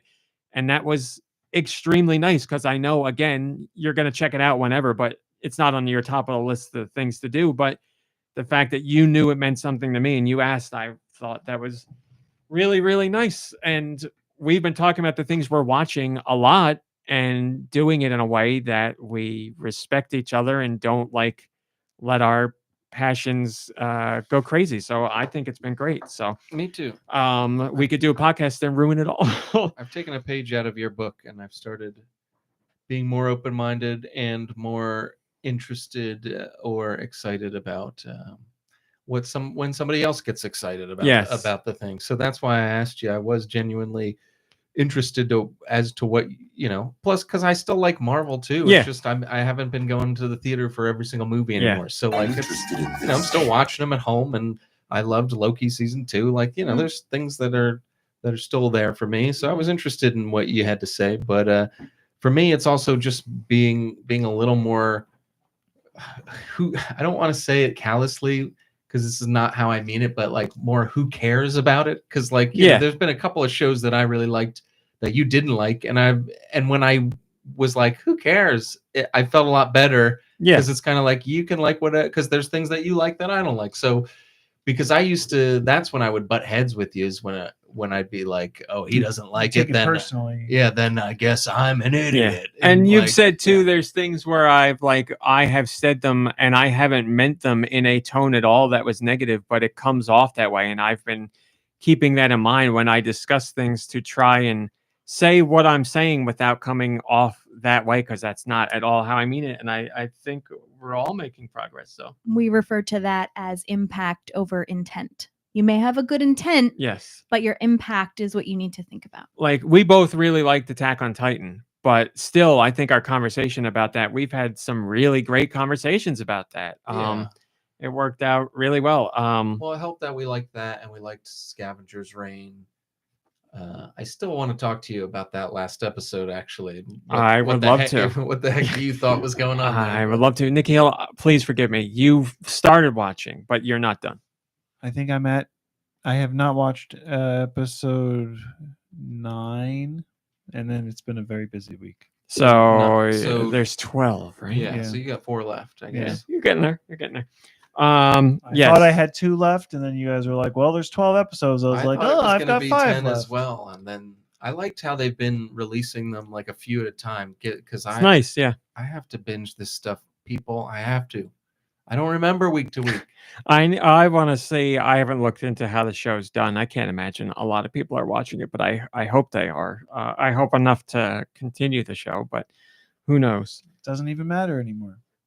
Some of the most popular shows get canceled because whatever. Oh yeah, it depends on the service it's on and what they're looking for. Yeah, just look at Hannibal. John Cena's. Not that this is a show or popular because it hasn't come out yet, but John Cena did that Acme, Looney Tunes Acme movie about Wile E. Coyote and Roadrunner, and they filmed it and they edited it and it's done. And then whoever. I guess What, Warner like a was. documentary about it. What are you talking? Or it was a real? No, it's a movie, like a regular it's a movie, really Wile E. Coyote Roadrunner movie. Oh, and they're not going to release it. and they're like not going to Space Jam? release it. You can't see this. Is what they're going to say. That's right. That's right. But Oh. what the powers that be decided, instead of just squashing the movie, they'll let another company buy it, so it could go to a streaming service. So there's people bidding on it now. So we're going to get to see it. But Isn't that Potential. similar with like there's like a Batgirl movie or a Batwoman movie, or except that one's dead. but they made it, and Yeah, they're just it like, was we're done, not yeah. gonna- They like, use it. doesn't They use it make as a any tax sense. write-off, and that was it. So they are not selling it, shopping it to Isn't that anybody. gross? It's crazy to But, think like, that a it movie still was Doesn't make sense. Can't it like wouldn't it still be a tax write off if it? not if you sell it to somebody. Well, no, but if you release it and it doesn't do well and it doesn't bring in the right money, then you No, get some money because back. they can write it off as a loss because they didn't A make. total loss. They didn't do anything with So it. they yeah. for this John Cena movie, the That movie's shouldn't be made legal. and in the can, and Yeah. they're just gonna sell it to somebody that's then gonna distribute. I'm sorry, it. but that, Yeah, that they're- shouldn't be legal though, right? Like you have it, you're completely able to release it, but you choose not. Like Yeah, whatever their reasoning is to get away with it, I don't know. But I think also what factors in is they know studios don't do that all the time. Yes, things are made and not released, but it's not like we found a loophole, we just make things and but, don't release them. it's got to be something else too, because like bond companies come in and they have money too. So Everybody's scratching and if- everybody's and back. if you don't release it within a certain window or something, then they end up taking it over or something. I don't know all the details about it, but that's Oh, we'll never know all the details. They got so many clauses and documents and agreements and all these things signed. Yeah, we'll never know. But all I know is this John Cena movie is still going to see release as long as somebody buys it. And I was like, I'll check the movie out because it's John Cena and I like Looney Tunes. But it's nice at the very least the movie's going to get released rather than the Batgirl movie just being done and they're like, nope, nobody's ever going to see it. And you feel bad for all the people who worked so hard on it to never like be able to see it at its full potential. I mean, yeah, some people probably really believed in it, yeah. including like the actors and the writers Yeah. and stuff. A lot of the crew, I mean, they got paid, and that's probably all they care about. But yeah, there are people who put in lots of hard Maybe. work in these things. I'm sure there's people involved who want to see these get out there and see what people think. But that's another topic for another day. RLM, that is great. That's one of our greatest pictures. Mhm. All right. So we did that. We have a couple things I really don't want to get into like news, but I will talk about two things because they are worth talking about. I need to talk about the dream I had. Oh, well, go Doesn't have to ahead. be You now. do It that. could be later. Nope, do it now. I had a really wild dream a couple nights ago, and it was incredibly vivid. Raw Meat and Do Michaels and I were in our car, and we were driving to meet up with Nikki Hill and JTS at this like campground. And so Do and Ramit and I are in the car and we're driving along this like thin little strip of road with no guardrail way up high, like on a cliff. somebody farted in the car. Somebody farted in the car. And I realized that it wasn't big enough for the car and that we were going to fall. And so we were falling like out of, from really high up. And I realized like I'm responsible. I killed all of us. So we're in the car and we're all like, I love you guys so much. I love you guys. And we're all telling each other we love each other. As And we're, I was like, falling down a yep, cliff in a car. in slow motion. This is dark. And I was like, I'm so sorry. I love you guys so much. And then I realized that the car is floating so slowly that it's like saving us. And we land beautifully, like on the ground. Well, it's a Tesla. Yeah. And then the trunk pops open and I realized that the trunk airbag had deployed. I don't The think that's a standard thing. trunk airbag. And that's what saved us. And when I looked at it, Trunk and shoot. and then I looked at it, and it just was a huge banner that said "F Donald Trump." I mean, the whole word, but you know.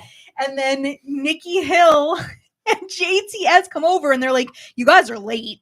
Like, what took?" And I was like, "We just." Wait, so we fell off the cliff into the parking lot, like Yep. into the parking space? Yep. We were like next to a car, and I remember That's like brilliant. seeing the car and being like, "Okay, I think we're gonna live, but we're gonna hurt a car," or "I think we're gonna live, but we're gonna." And the car just kept fixing itself, and then boom, that's up went the great. trunk airbag. F Brian Donald Trump. Cheese is stealing your idea to sell it. So Yeah. what you're trying to say, MomBrain, is thank you, Elon Musk. We No, think you're the absolutely best. not. Definitely not. Chitty Chitty Bang Bang is exactly what it was like. Please, this is an R-rated podcast. So it was great, and then we were like going to like a bonfire or something together at a campground, and we just like everybody just carried on with so the it night, was a and I was nightmare. like, "Are we not going to talk about what just happened?" Like, yeah, it was very exciting. What's wrong with a campfire? Because it's outside, I guess. Man, I mean, even a campfire. If there's s'mores, I'll if there's friends and s'mores, Well, it I'll- depends on what season it is. Well, if there's friends, you'll go anywhere. That's true. a That's cop true. out. So s'mores will make it extra good then. Thank you, MomBrain, for that wonderful dream. This week there, because Nintendo was like, "Hey, RMC, you had to cover our financial information last week. Aren't you happy that's over?" Well, here's an Indie World showcase this week. Oh yeah. Thank you to Quentz for helping me cover the Indie World Showcase. We tag teamed it live, and I'd say we did an excellent job. So we got posts every single game that was revealed. We have a separate post for with every asset that Nintendo put out and every trailer that was shared as well. So you can get your full recap that way if you would like. Let me clear my throat. I got an album to talk to you about, by the way. I got, you know what? I'm going to trust Nintendo here. I'm going to talk I'm about gonna feed Piper. what was discussed. Shantae Risky Revolution, which is a game we knew about. But when we first heard about this game, WayForward said it was coming to the Game Boy Advance. They'd be releasing an actual physical copy for the Game Boy Advance. Why the Game Boy Advance? Because the game was originally made for the Game Boy Advance 20 years ago, but WayForward didn't complete it because Shantae didn't sell well. They put it on the Game Boy Color. Capcom published it. It was very late in the Game Boy Color's lifespan. The game was reviewed very well, but people had moved on. So WayForward was like, well, I guess nobody wants our mascot, so we're done. And it took them all the way up to the DSi to release another new Shantae game. And that one was a hit and paved the way for all the other Shantae games afterwards. But we will soon get to play Shantae Risky Revolution, a never-before-released, completely brand new Shantae game for the GBA. But now we also found out the Switch. So it will be releasing on the Switch as well. So if you don't want to physically play it on the GBA, you don't have to. You get it on the Switch in 2024. How would you play it? This is sick. This is a game that's existed, but it just hasn't come out yet. They were working. They on worked. It and They literally were building it for the Game Boy Advance Oh. 20 years ago. So it's, shelved it. so it's like that John Cena movie almost. Except You're it's right. not Except in the can. 2 decades. Yeah. I will buy the GBA version without a doubt. I will play the Switch version because there's no chance. Where will it be selling? Do you think? Limited run. They already said. Oh, okay, sure. Because that physical copy won't come out probably for like 8 months or something. Whereas I'm sure this digital one will come out much sooner. So 2024 is all we know. Early, late, they didn't say, but 2024. Here's a game that was announced for Switch, I want to say 4 years ago. And now it is finally coming. Finally. Outer Wilds, the multi-award winning critic darling Outer Wilds is finally heading to the Switch, and it has a release date, December 7th. So this is the real deal. Again, this was announced, I believe, in the Nintendo Direct over 3 years ago, and then it faded away. Well, they've been working on it I'm fed extra up with hard, this wild. and now it is coming to the Switch December Nice. 7th. It's the Archaeologist Edition. So it has all the DLC included. Have you two played this game? No. Neither have I, and I've heard so many good things about it. And my, huh? I'm surprised you haven't. I haven't. My brother-in-law loves the game as well, and he's told me to play it. And I was like, when it comes to the Switch, I am going to play it. Now I know. A couple weeks, we'll get it. There So you very go. excited. A day that'll live in infamy. On Your Tail was announced. It's a game where you play as the intrepid young detective Diana, and you explore the charming seaside village of Borgo Marina, and Buongiorno. in a narrative life sim. Mysteries await behind the village's idyllic exterior. Search the streets and shops for leads and collect clue cards to help unmask the thief who's menacing this once peaceful Professor town. Plum. No, You solved not it those already? kind of clue cards. Exclusive, timed console exclusive on Switch in 2024. So that means Switch gets it first before other systems get it. A Highland song, which we already knew about, That kind of looked good. has a release date. The art style and the music. I mean, it looks kind of nice. I've been looking forward to it. I told my sister about it when it was announced a few months ago because I was like, this looks so up your alley. She'd like that. So we got a release date for it December 5th, and we will have a review because I have a review copy. So I'm looking forward to be able to talk about that with you. It is not now, though. It's a narrative-led 2.5D platformer with rhythm action elements. How much more up my alley could you get? Backpack Hero, another game we knew was coming, but we got the surprise that it was launching that day. So Backpack Hero is available right now. A deck-building roguelike with a twist. It isn't just about what you carry, but how you organize the items in your backpack as well. So imagine a deck-building roguelike with a little bit of Resident Evil manipulation involved, as in your Resident Evil 4. Resident Evil 4, yes.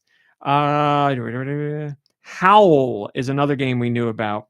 A fairy tale world is being ravaged by the Howl, a sinister plague spread through sound alone. Only a deaf prophet can find the cure and bring peace back to the realm. It was another game that got a surprise launch that day.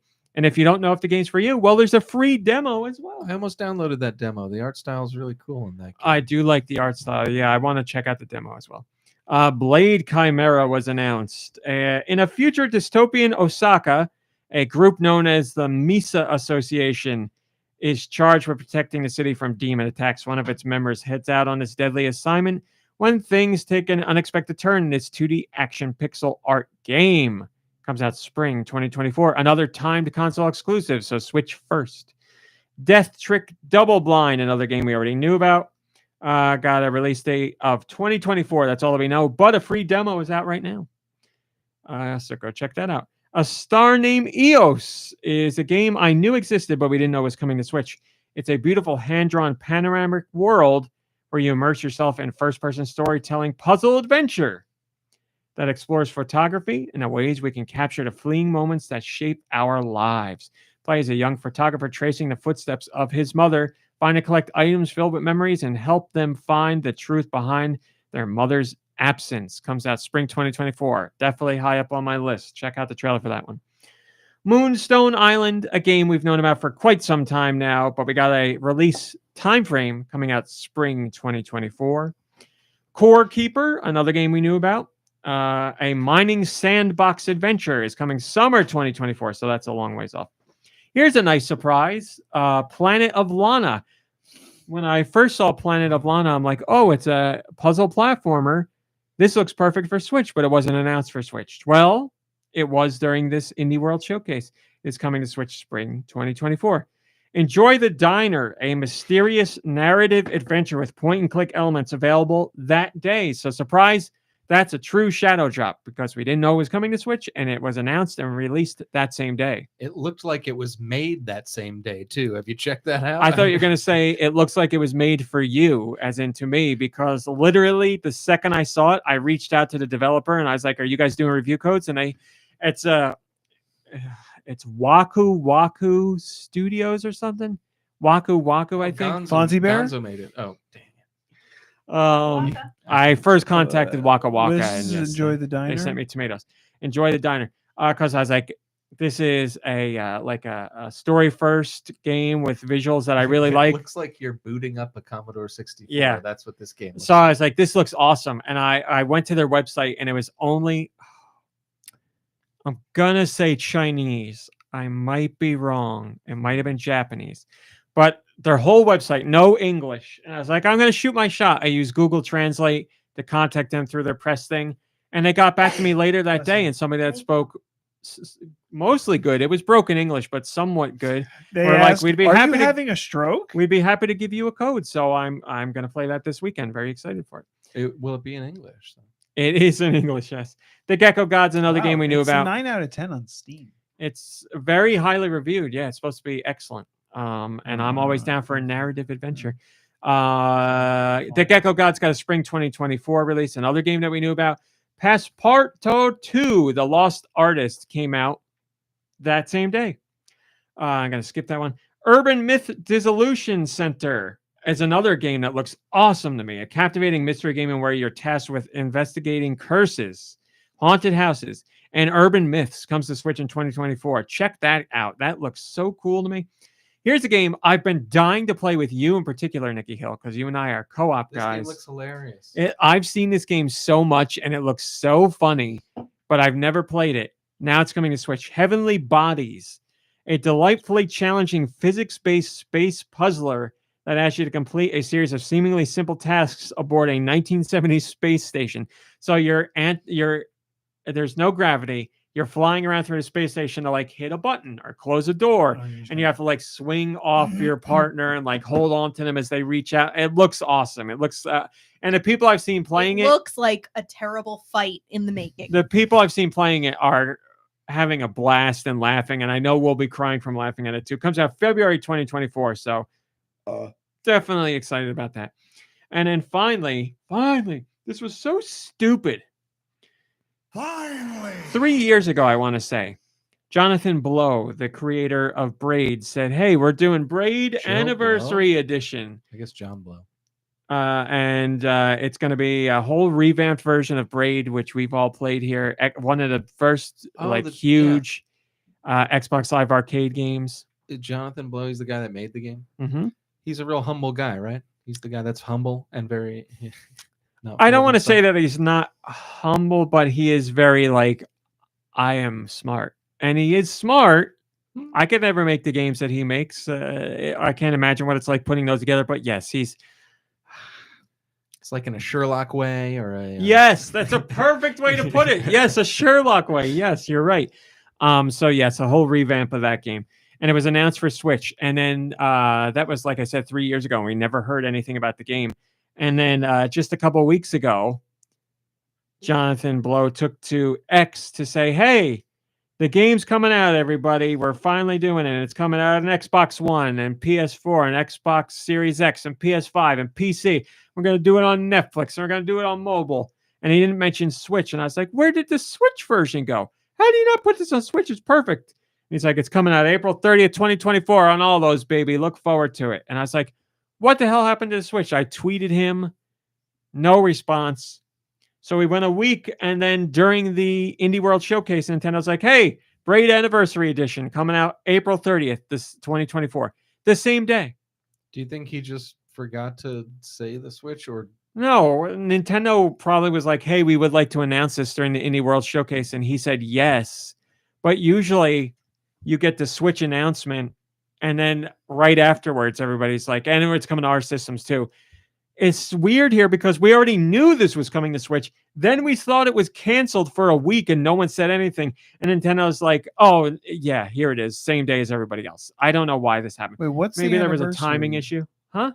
25th anniversary? Is that what it is? No, what? What, ma'am? No. 15. It came on Xbox Live Arcade. I don't know. It's an anniversary. Oh, I thought I saw this here. It says initial release date is 2008. What? Where does it say that? On the internet. Oh, so maybe that was it. Yeah, what day? August 6th. So April 30th is when this is coming out. 15 years? Yeah, it's not 20. 2008 to 2024. Who can math that? So 8 to 18 is 10. 28 would be 20. 30. So 13? 28, 15? What? This is embarrassing that we can't do this. It's 15 years, right? Because 15. Oh, 15, not 25. I added a 1. 15. 15 and a few months. I added a 10. So the 15th even- anniversary. Oh, man. So yes, it is coming to Switch, even though they made us think it wasn't. Joe Shabadoo says, an okay presentation. I always enjoy that they feature the dev teams for these titles and allow them to speak passionately about their work. Yes, I think that's the right way to do it. Color me quite curious for the Gecko Gods. That does look cool. Outer Wilds is an absolute triumph, and this is the version to get. I hope that Yacht Club's kickstarted Mina the Hollower gets featured on an indie world once it's ready. Hands down, that's going to happen. Because Shovel Knight was such a huge hit on the 3DS and the Wii U, which wasn't a big system, and then went to everything else. Without a doubt, Yacht Club will trumpet that game in an indie world showcase. I think that's as close to a sure thing as you can get. Game looks amazing. Some might not consider them an indie studio anymore, but they embody everything great about independently produced and published games. I would still consider them indie. And it's funny that you bring that up, because that segues perfectly into our next and only other story that we're doing. The 2023 Game Awards nominations were announced by none other than the Dorito Pope himself, Jeff Keighley, standing at the Kodak Theater, which is where the one of those shows are held. Emmys, Oscars. What's going on here? Thought that'd be good music for you to announce. Not the whole thing. Not the way we're going to talk about it. Oh boy, just stop it. New segment. Just stop it. Cool. Okay, I'll go with that. So we got the nominees, and I'm not going to do every category, but I will read you some of them, and I thought we should talk about them. I guess we'll start with Game of the Year. Game of the Year nominees are Alan Wake 2. Have not played it. Heard excellent things about it. Baldur's Gate 3. Have not played it. Heard excellent things about it. Will be playing both of those. Definitely. I was going to say soon, but I don't know when. Marvel Spider-Man 2. Again, heard excellent Another things one about you're it. going to be playing. That probably very soon. Resident Evil 4. Resident Evil 4. I thought that was. I'm not even going to try the shtick. Never mind. Should Resident Evil 4 be Game of the Year nominated? What? Just because it's a remake, you don't think it should be? I think it's perfectly fine for remakes to be nominated. I don't. I feel awkward about it. Also, was it that good that it deserves Game of the Year? I don't know. We didn't play it. Here's how I feel. If I worked really hard to create something that I thought was amazing and it was new and, you know, it was a labor of love, and then somebody else just remake something that has already been made before and it beats me in any competition, Well, I'm disappointed. the original. I got you. I got you. Very good point. That's a very good point. Right, like it's not That's to an take excellent away point. from. It's not to take away from the Yes. the greatness of whatever has been remade, but like everybody else is I- like, we built these from the ground right, up. right. I'm not saying right or Good wrong, point. but I'm Well- saying if that was me, I'd be real upset. It's a remake, not a remaster. In its defense. Okay. And secondly, look at every single. Notice something about every single one of those titles on this They're all list. They're all sequels. Every yes. single one of them. Well, not- so not I know Tears it's of the King- different oh, for wait. a remaster, or a remake, but So they're all brand new, minus Tears of the Kingdom, because we're reusing the same map there, so there is something to be said about that. But yeah, Resident Evil 4 is the most not new of the games there. It's a good point. I never thought of that. My bigger question is what I said, and we can't answer it. Was it that good that it deserves Game of the Year nomination? I don't know. I mean, I know people really liked it, but I also heard backlash about stuff too. I don't know. No, I guess I would have to play it to comment, and I won't be doing that. So yeah, I don't know. I mean, it's on my list to eventually play when it comes down in price, but I don't know. You know, I'm a little bit different. I'm starting to see things a little bit more from your point of I've view seen as I get things. older. yeah, Because, you know, if this were me 5 years ago, day one, I would have been playing Resident Evil 4 remake. You know, I don't know. I'm kind of like, taking it slow. I don't know what to say. Also You included don't have it yet. Game of the Year, Super Mario Brothers Wonder, and The Legend of Zelda: Tears of the Kingdom. So really, the only one I take issue with is Resident Evil 4, but because of my stance on remakes. So, But if you think about it, like it's unfair to because it's not a remake, but like Super Mario Wonder is kind of a remake of the Mario franchise in a way. You know, like the old school Mario games. They redid the whole thing. You know what I mean? I don't know. well, that's No, why but it's like, just a brand new What did 2D they change platformer. about? I don't know anything about. Well, Resident from what I Evil 4. heard, they took out the best scene in the whole game. Took out my favorite boss fight. I know they, that. they took out the best boss and the So- coolest scene in the whole game. I don't know why they did that. Right. So they edited it out, but like, what did they do and change that makes it different? Or I don't know. New. They probably had to redo like computer like There's all new the stuff art in and there. the There's new like, level even design and though- stuff in there. It's not like a shot for shot, stage for stage remake. There's your Game of the Year nominees. So congrats to all of them. I would go. I mean, I just mean like Mario Wonder there's a lot of new elements and stuff. Mhm. Even Tears of the Kingdom, as similar as it is to Breath of the Wild, there's different mechanics and Yeah. you know, That's what I said. I can meet somebody halfway on different- Tears of the Kingdom with that argument because you do have the same overworld, but then you have the depths and the sky, and then the whole, Yeah. the fusing mechanic on top of all that. Like, yeah, it's not as clear cut with it. But if somebody was going to try and make that argument, I would be like, all right, I'll concede a point there, certainly. But was Hi-Fi Rush this year? yes. Speaking of that, Hi-Fi Rush. We're talking about best score in music. I'm going to skip to Alan Wake 2. I don't know. Baldur's Gate 3. I don't know. Final Fantasy 14. I'm sorry, Final Fantasy 16. I will say I've played a good chunk of it so far, and the music is really nice, but I have been disappointed by the music overall. So I guess that's just a For me what thing. the Final Fantasy 16? So far, there's really nice music in it, and there's some great boss songs, but I have not been impressed to the level that I was expecting with it. Hi-Fi Rush is nominated for best score in music. Now, see, I love that game. And music is a huge part of the game, but as far as the music itself, there's songs I like and there's songs I don't like. So I don't know. That's a tough one for me. And then Tears of the Kingdom is nominated as well. Some great songs in there. But again, I love that soundtrack, but I don't know if it's best soundtrack worthy. I don't know. We're not doing that. We're not doing that. Let's go back to Game of the Year real quick. What Sure. would you say is yours? that was something you were going to do this year, right? Have you I'm going to put maintained a together list, our. or- Yes, I have a running list, but like titles and titles long. I haven't. We're going to do a Game of the Year and all that crap this year.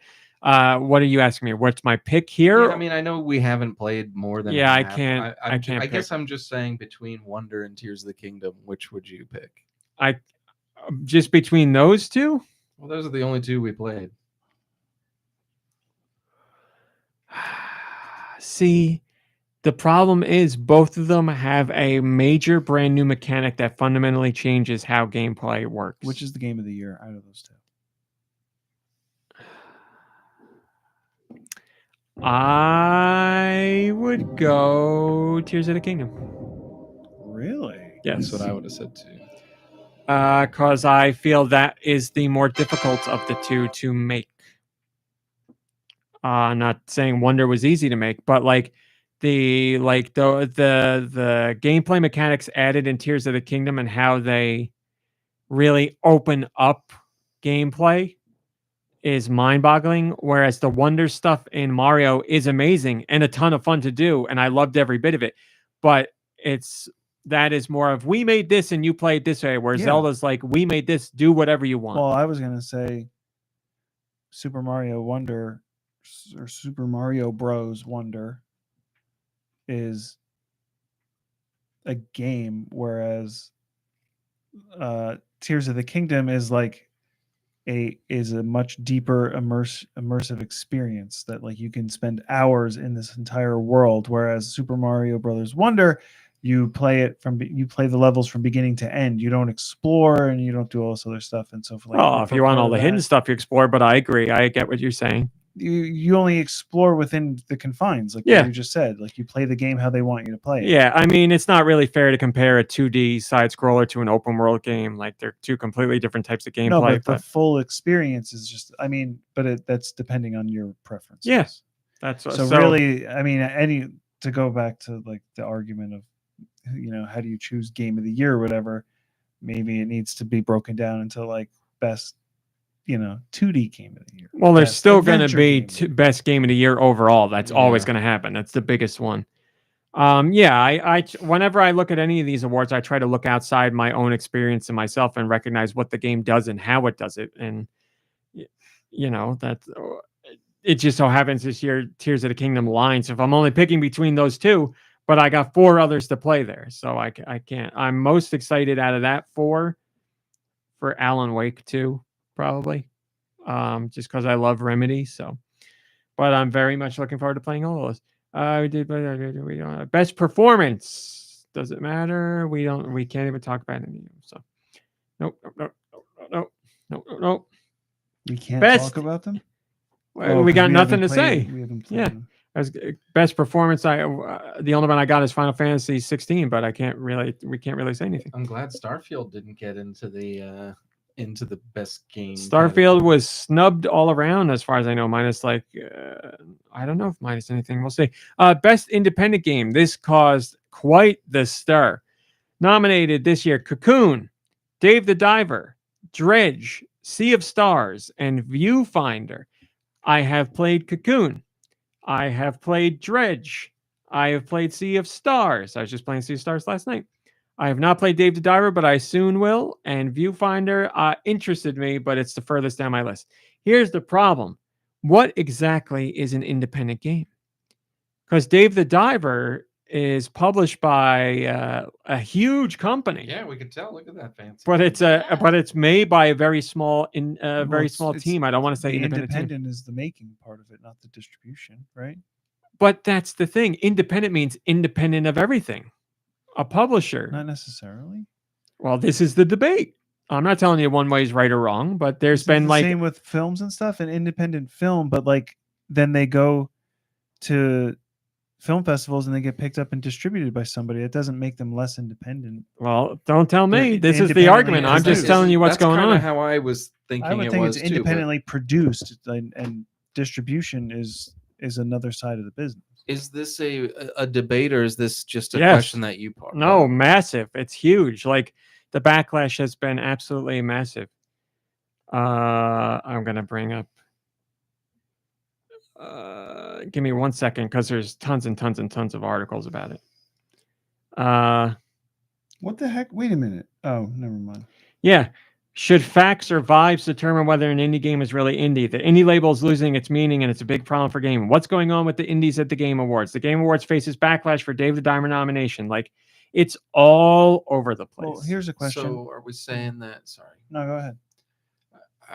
Are we saying that like big companies are now going to start making indie-looking games to take over like a quote indie market or something? Well, I'm going to No, read you they'll- exactly. they'll- I'm going to read you exactly what's going on. They'll distribute. Typically, indie games are a title made without funding from a big publisher and created by a smaller team. Given this lack of support, the team is free to create something they want to make, although they may face financial struggles during development. Mint Rocket, the team behind Dave the Diver, while similar to indie developers, and it's a smaller group of developers, it's a subsidiary of Nexon, which is $1 billion corporation. Well, so that's like a different situation. Well, That's a not- publisher that's not- funding that's part not- of the game, but they're not making it. That's the question. No, but like the way I interpret that is that's not necessarily somebody made the game and then a distributor or a publisher came and picked it up to publish it.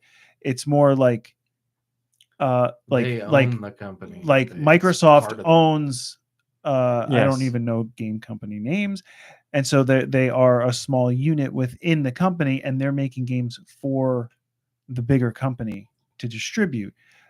But So that is a different part of the Makes story it feel a lot less independent that way to me. because they're being funded by a larger Mhm. company. So, So just to make that clear, like that is a different situation than a small company making a game, then finding and selling it to a distributor or a publisher who's going to get but it a out publisher will also give them money to help develop the game, Could I offer that like Yacht Club, for example.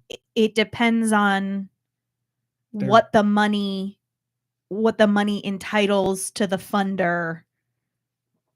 Like if They're gonna I'm make money. I'm funding this, but do I get to say how you do things? Or do you know what I mean? Like That's if for the money each publisher gives, and developer to decide. so I would say you maintain your independent status if you are allowed to make independent decisions about what's happening, and you lose your independent status the moment that money has an impact on your decisions. But still, then just doesn't all make- of them will be out because then the publisher is using the money to figure they're going to handle advertising. it just it doesn't make sense to me. If a company is purchased or acquired by a larger company, now they are working for that company. So you're Like, there's saying just in that case, it's out. It shouldn't be there. Okay. So then in the case of like a Yacht Club, where Yacht Club didn't buy the company that made Cyber Shadow, but they did give them money to make Cyber Shadow and they oversaw it. How big is Yacht Club? See, this is why this is a whole discussion. How big's Yacht Club? I don't know, 20, 30 people. No, so explain the situation again, though. Sorry, because I was hung up on Yacht Club because I thought, Shadow- Yacht Club is an independent company. Cyber Shadow, well, they are. Cyber Shadow was developed by a guy. He was already working on the game. Yacht Club saw the game and they were like, we'll give you money for you to make this game. He said, okay. They oversaw the project. If he needed help, they helped. But it was his project. Okay. And then they published the game. So is But- that indie or not? But you just said Yacht Club is an independent company. Well, they are. But that would mean, but if they're stepping in as a publisher for somebody else and funding a project, that would make them something more than that when it comes to somebody else's game. For Yacht Club's own games, yes, they're independent. But if Yacht Club is But it's not- funding I don't- development of another it's not game, an argument of independent as in like, I'm one person and I independently I made this all by myself. Or I was like a just small using team. that as an example. But it's independent in the sense of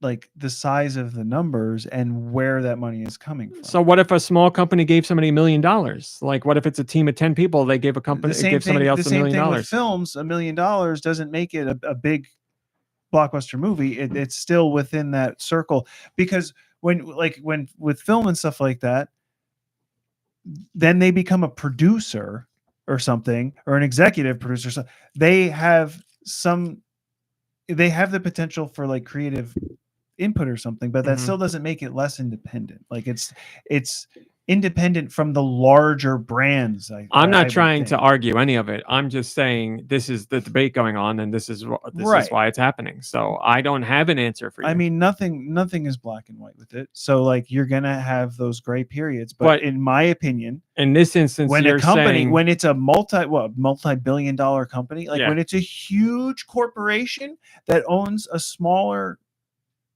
that has acquired at some point a smaller Yeah. company, and they still keep that company in its own little bubble, and they put them in an office space, they're still making a game for that larger corporation. Mhm. So like, yes, I kind of feel like For the that, financial gain of the So, larger corporation. yeah. but then there would have to be a point where you say a company has to be worth this much or has to have this many employees, where if somebody does a game with them, they're not considered independent anymore.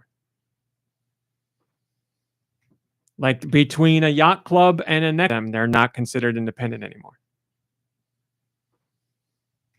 Like between a Yacht Club and a Nexon, there has to be a somewhere where you're like, that's the cutoff point. I don't know. I don't. Because then, like, EA has their independent publishing label for indie games where EA is funding, but they don't own the company. Independent publishing.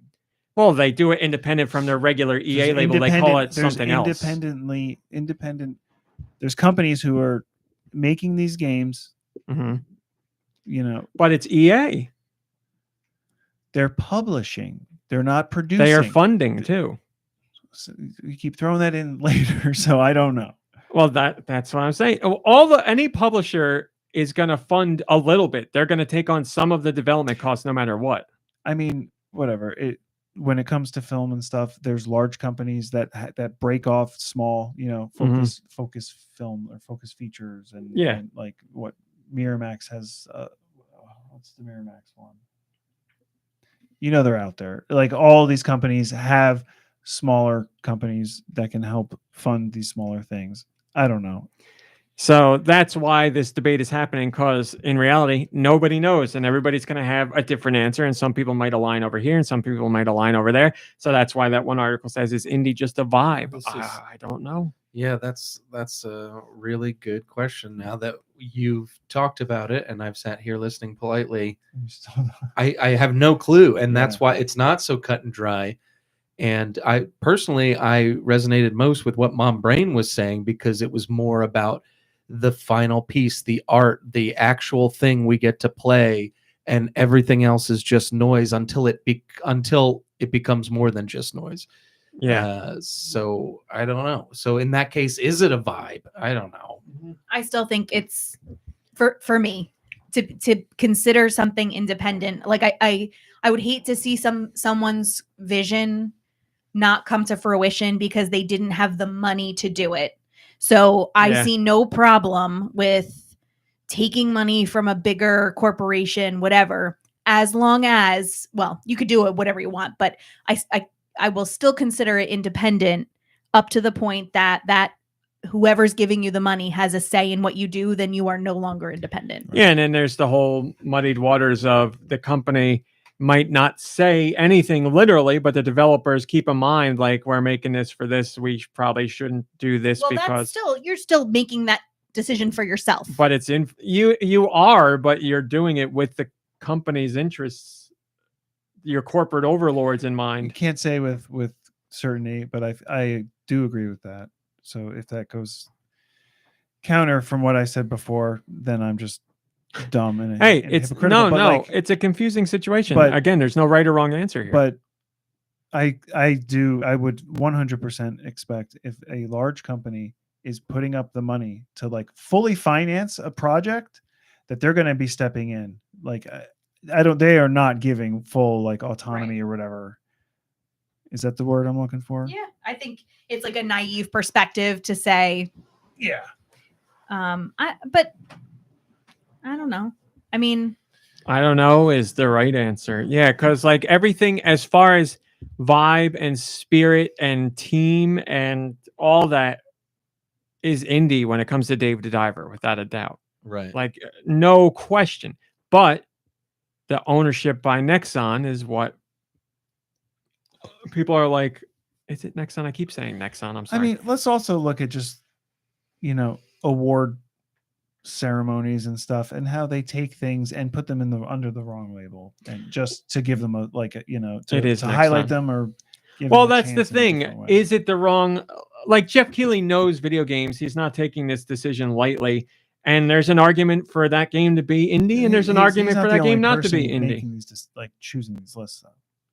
Well, he's the guy that runs the show. There's not going to be like, well, I guess I got to do this. It's his show. Yes, he has a team of like 13 people who nominate games, but if he's going to feel Dave the Diver doesn't go into indie, the nomination situation works.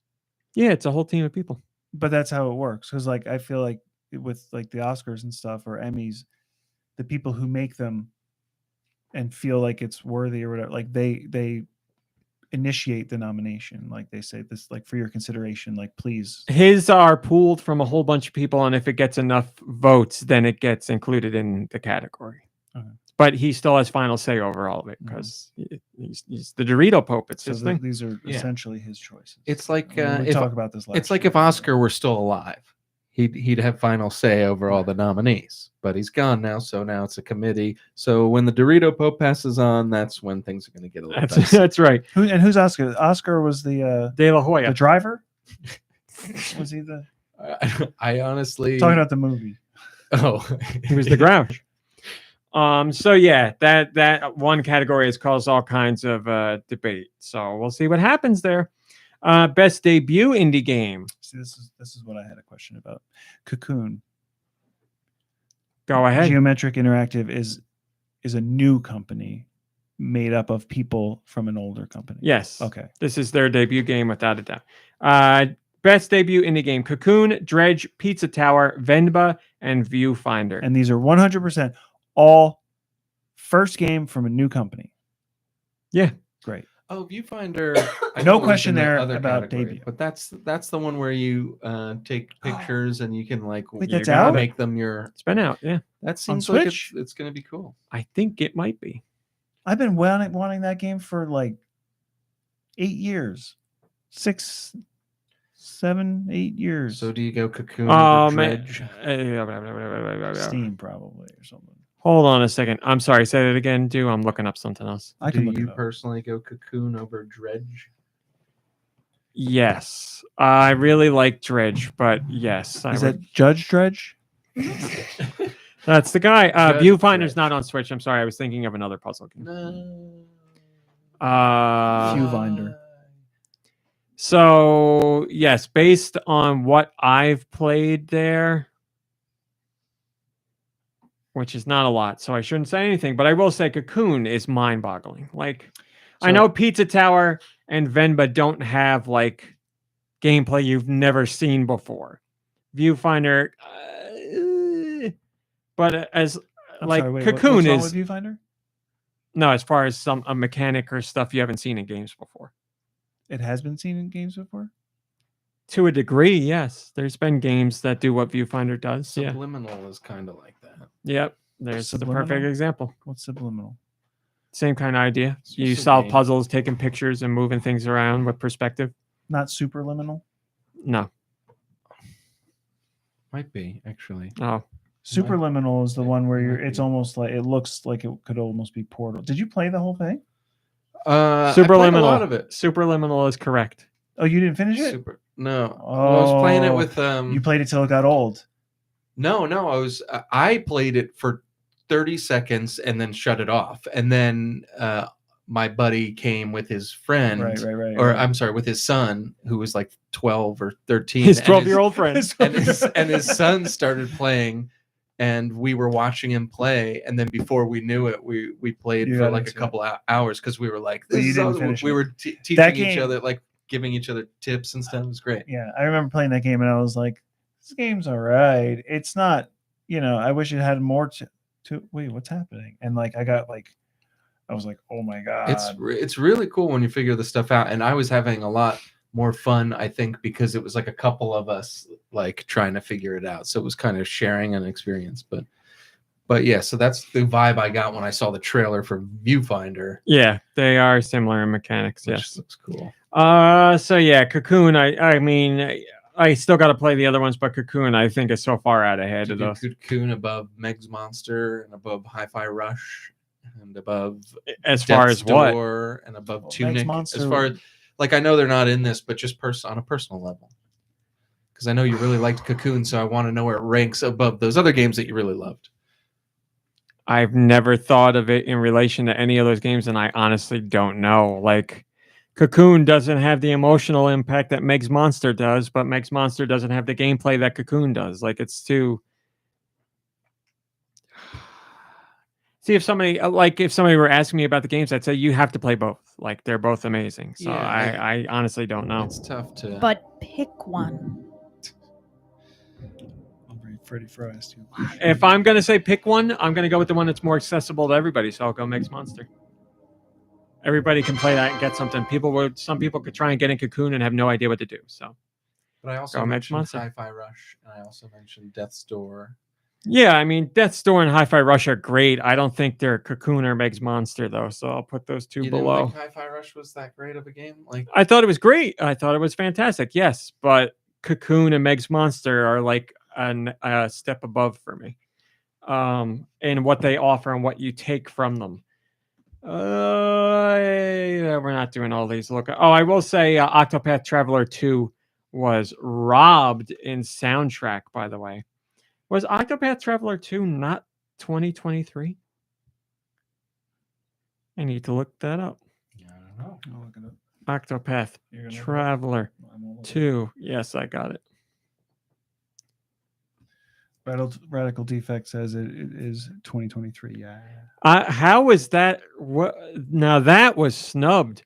Octopath Traveler 2 should be in soundtrack, and it should definitely be in RPG.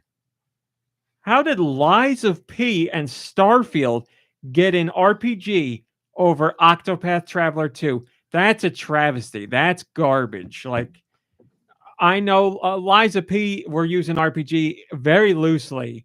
Starfield, I'd say loosely as well, but more close to RPG. But one of those should be out of there, and you should definitely put in Octopath Traveler. It doesn't matter. Nothing stands a chance next to Baldur's Gate 3. But that's a gross decision, Did you really. play That's it? crazy. Octopath Traveler 2? Yeah, that's... I don't understand how you have best RPG category and you don't include that. That has to be mentioned. And same goes for soundtrack. Soundtrack of the first game was phenomenal. Soundtrack of the second game was somehow better. I didn't even know Liza P was an RPG. That's what isn't I'm it? saying. It's Like, kinda it's borderline, very, it's isn't like it? calling Legend of Zelda an RPG. I'm like, that's too fast and loose with the term What for the me. heck is Lies of P? It's Pinocchio, but it's Dark Souls. Okay, That's That- what it is. That sounds like a mod of another game. Like somebody modded another game to do that. This is my story. first time seeing that Lies of P is an RPG, and I'm shocked. Put Octopath Traveler in there. Yeah, what would you call? What are the Souls games called? Because that's what I thought it was in that Action realm. adventure, right? Yeah. They got RPG elements to them, but are they really RPGs? Not really. You play the role of someone, so I guess so. By the way, any other year, Sea of Stars would get the win in RPG. Any other year, but I haven't played Baldur's Gate 3 yet. I've heard a million great things about it. I know it's like really breaking through with players who've never played any of the Baldur's Gate games before. So, Tell me about Baldur's Gate. What do you want to know? It's I don't like know, something about it feels like I'd like it. Yeah, it's like Dungeons and Dragons. Mhm. You would like it. Yeah, I'm very excited to play it. I just Can I haven't play it started it. on? Can You I? can play it on PS5. Can I play it on the Switch? No. Then I don't want to play it. Okay, well then you're missing out. I don't know what to tell you. I I'll guess. have it eventually on PS5 if you would like to try it and change your stance, but you do have Suika game occupying you right now. So, This list gets Suika weird. game. Man. Look, Suika game doesn't. Sea of Stars, Like- I'll talk more about later. Only someone who doesn't understand Suika game. No, would I- be so callous. No, with how no. he That was a said joke. it. That was a joke. That was a joke. I like Suika game a lot. I really do. I just haven't sat down to like really I had go to into beg it. him to play the other. I was like, Lock the door and sorry, I turn didn't the mean to do that. lights Well, down you had to beg me to play because it's one of low. those games where you don't know how long you're going to be there for. Like I didn't have a lot of time. It could be 10 minutes. It could be an hour. You Right. don't know how. When you're trying to get the Suika, you don't know how long it's going to take. You don't know how many fruit you can fit in there. You know how things are going to merge. It could be over in the blink of an eye. You can play it to the end of time. Yes, Nikki Hill. Is there? I don't know sports, Okay. Is there sports? but are there like sporting awards where they award like the best coach? there are Really? the SBs. They're called. That's not a lie. They just okay. Then Best fine. players, This is best great. teams, best 'Cause I feel like coaches. Wait, sports give awards now? No way. Well, oh, by the way, John Cena hosted. I got an email from my principal. I teach in a middle school. I got an email from him yesterday asking. He said, "I want to put together an esports league, and we're preparing the budget for next year." Said like a true adult. and Esports league. and we're gonna put in a stipend for Fortnite. advisors. Do you want to do it? And I was like, I would love to help. Rule number 1: no Crocs. Remember that. Right. Got to dress Oh, yeah. professionally, no Crocs. But unfortunately, because of my position, sometimes I move a lot to different buildings depending on the population. So I was like, I'd be happy to do it, but know that like Heelys. I don't know if I'll be there next year. So, Oh, gotcha. yeah. But From I think that'd building be to pretty building. cool. Sorry, I think I that'd be thought- pretty cool. That would be awesome. Yeah. Yeah, stipend for a little something like that. And Fortnite then, coach. Special Olympics will fund a ton of stuff if you can like make sure it's like super duper inclusive. So I was like, this is perfect. I could because I think esports would be perfect for like being really inclusive Mhm. of like all different abilities. So I think it'd be really cool. Accessibility options, baby. Nikki Hill, you wanted to say something about sports? Well, to have a category of best sports athlete, I feel like the winners of the events would be considered the best. Like I didn't think Best esports. right. You said sports. Just wanted to clarify. Esports. So Yeah, but sorry. you know, like it goes back to what you were saying before about award shows, how they don't really mean much of anything. Because it's but like Best Picture could win Best Picture, but Best Actor could be in a whole different movie. Well, And it's like, well, that guy wasn't on the winning team, but he's Best Actor. You know, with best esports, I'm sure they're factoring in, you know, wins and losses, of course, but also personality and reach and charity contributions and all kinds of stuff. Well, then you're just buying your spot. No comment. Shouldn't have even said it. Most anticipated game. What a stupid category. I received received professional awards. Are you saying? No, I'm saying for sports. I said it for another reason that I would like to not get into. Oh. Can we move on, please? Sure. Thank you. Most anticipated game. What I just why is this a category? Well, that's what I think too. Final Fantasy If there- 7 Rebirth, Hades 2, Like a Dragon Infinite Wealth, Star Wars Outlaws, and Tekken 8. Star Wars Outlaws, when's that coming out? Who the hell knows? If they do a most anticipated game, they have to do a most disappointing game of the same. That's a of the great same idea. list in Yeah, the right. next year. Most anticipated game that turned out Biggest to be letdown. disappointing. Biggest letdown. There you go. Don't need to do that. And there you go. There's a whole bunch of other categories in there, but all kinds of controversy. 10 Donuts says this is the first year I can remember when nothing about the nominee list makes my eyes roll out of the sockets. Whoa. The continued insistence on pushing esports and influencers kind of does, but that's par for the course. Thanks for completely honoring video games. Now they just have to do it in the actual show. I feel differently, but that's just me. Yes, Nikki? I just got a text message From Reggie? that My anus wedgie. a friend of my girlfriend's son's friend They're watching right now. got a scholarship for being an esports champion in school. There you go. And they're definitely not the best in the world, so come Wait, on. You just She got a just text said that message? to me, so I don't know Right. if she's listening right now. Oh, that's crazy. But Seems like if they're not, listening. that's really wild that we're just talking about that. That's And why we need esports awards, because so everybody's that's- talking about it all the that's a time. big push then, MomBrain. Yeah. Get I'm not knocking esports. I just don't watch esports like I don't watch regular sports. I only watch Wrestling. feats of strength. I mean, Two but I men do- settle it in a squared circle. I do Or feel women. that it's Or like 4 men. Sometimes 30 men. Once there was 40 unrecognized men. area, right? Like it's an opportunity for people who may otherwise not feel represented or included to participate, and I think that that's awesome. And I think that it's a little more, or it's a little less pressure and like a little less performative, A little more like, conversation. right? A Like little less conversation. it's a team sport, but also it allows you to like kind of be a little more anonymous but independent. Like I just think it's a nice area. Anonymous. That was good. I'm excited. So are you joining an esports team? I'll be coaching one. What are you coaching in That's though? so cool. You shouldn't be a coach of an esports team if you don't play esports. That's not Squeaky game? What, you think football coaches play football? No, but they're intimate. Some of them, yes, but they're intimately familiar with football. My sister coached tennis for quite a while, and she was not the best on the team. She's She been tried. on a top 100 video game podcast for 17.3 years. And you know And how you're many saying episodes? She's not equipped for this. I I am. mean, MomBrain, you've I am. probably I been. would say I'm not you- either. You've probably but- been on over 800 episodes, right? I don't know. You think she's missed over? I'm going to say 100? 700, 800. That You think feels she's better. missed over All right. Well, I 100? mean, if you think I'm not qualified, then It depends. Like if somebody was like, hey, you're the Valorant esports coach, you'd be like, what's Valorant? yeah, but I could I should coach say kids. thank you. I am Valorant. support You're Oh, doing wait. them. great. Yeah. Get out She- there and shoot them people. She's great at studying. She can study Valorant or whatever they give her, and Okay. she could be like, oh, I've got this. Well, She I can wish see you. skill. She knows or- talent. Or just do a Suika game esports. That's and what then- I said. Now Oh, that I'd did be you say like, that? yes. Yeah, sorry. Now that would make Animal I'd be Crossing. like, all right, I need the team to meet up today, and then just the rest noon Animal to 3. Crossing, Fae Farm, Suika Game, June's Journey, Merge Mansion, Penny and Flow. Give me. I'll follow that coach into the depths of hell. The Last of Us I played. Now, see, I'd at least give you that one because you played it, and you can play the second one again soon enough. She's played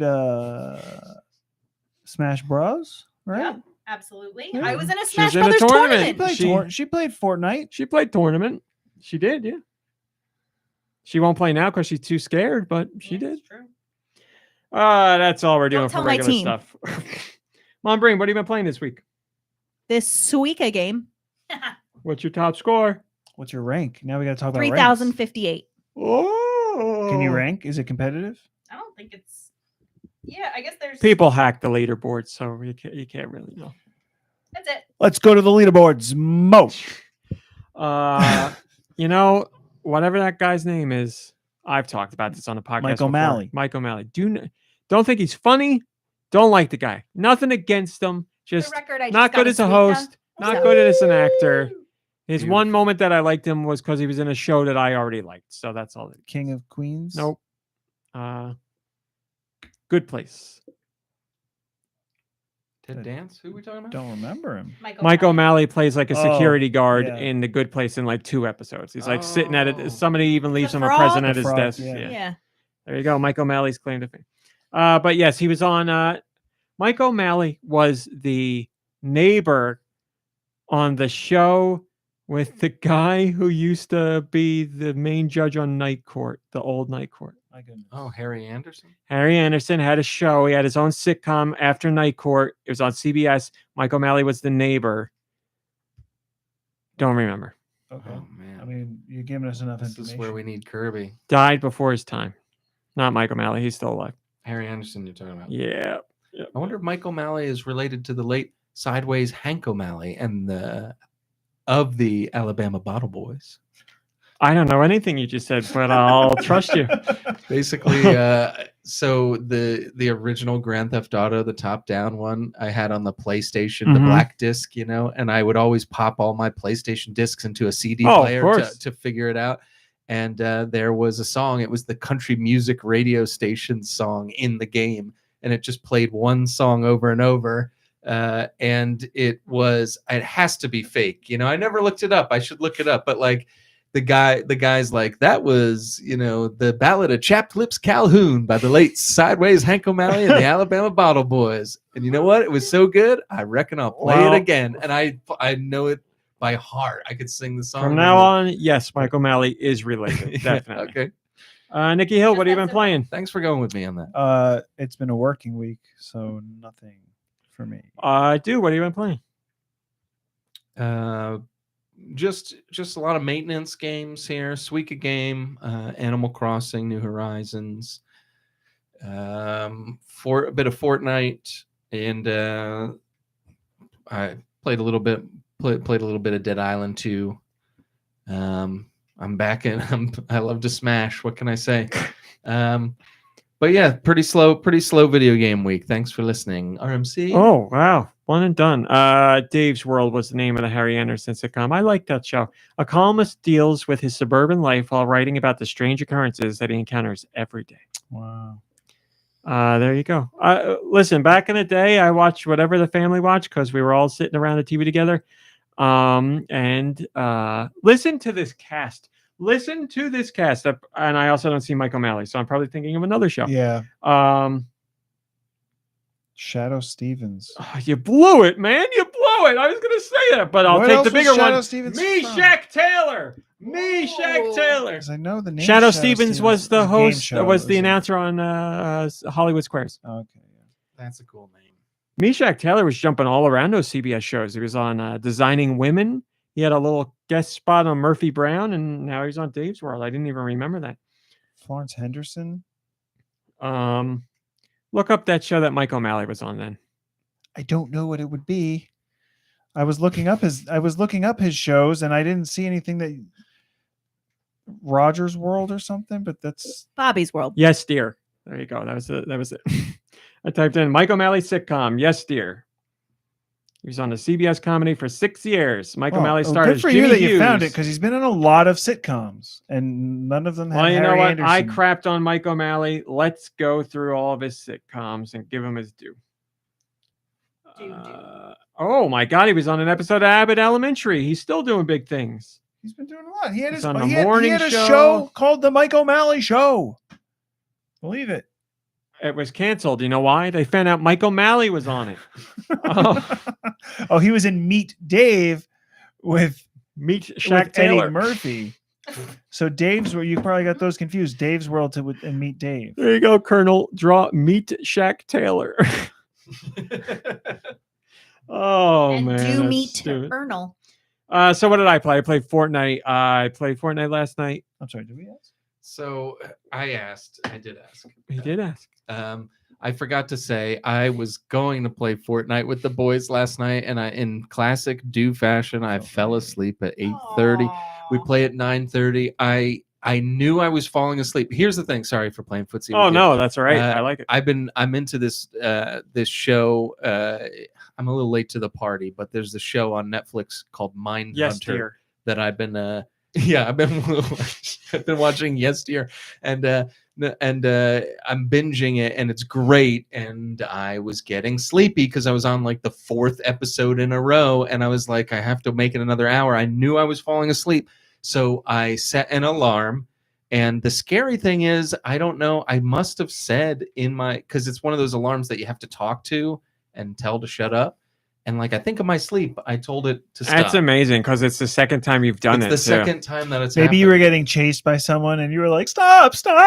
Yes. And I don't know what the heck is going on, but like, my body clock knows everything because I woke up, it was like midnight, it was like 12:05, and I texted RMC because I knew he would at least be awake still. And I texted him and I was like, I'm so sorry, I did fall, because he texted me, it was like sleeping ? And then he knows.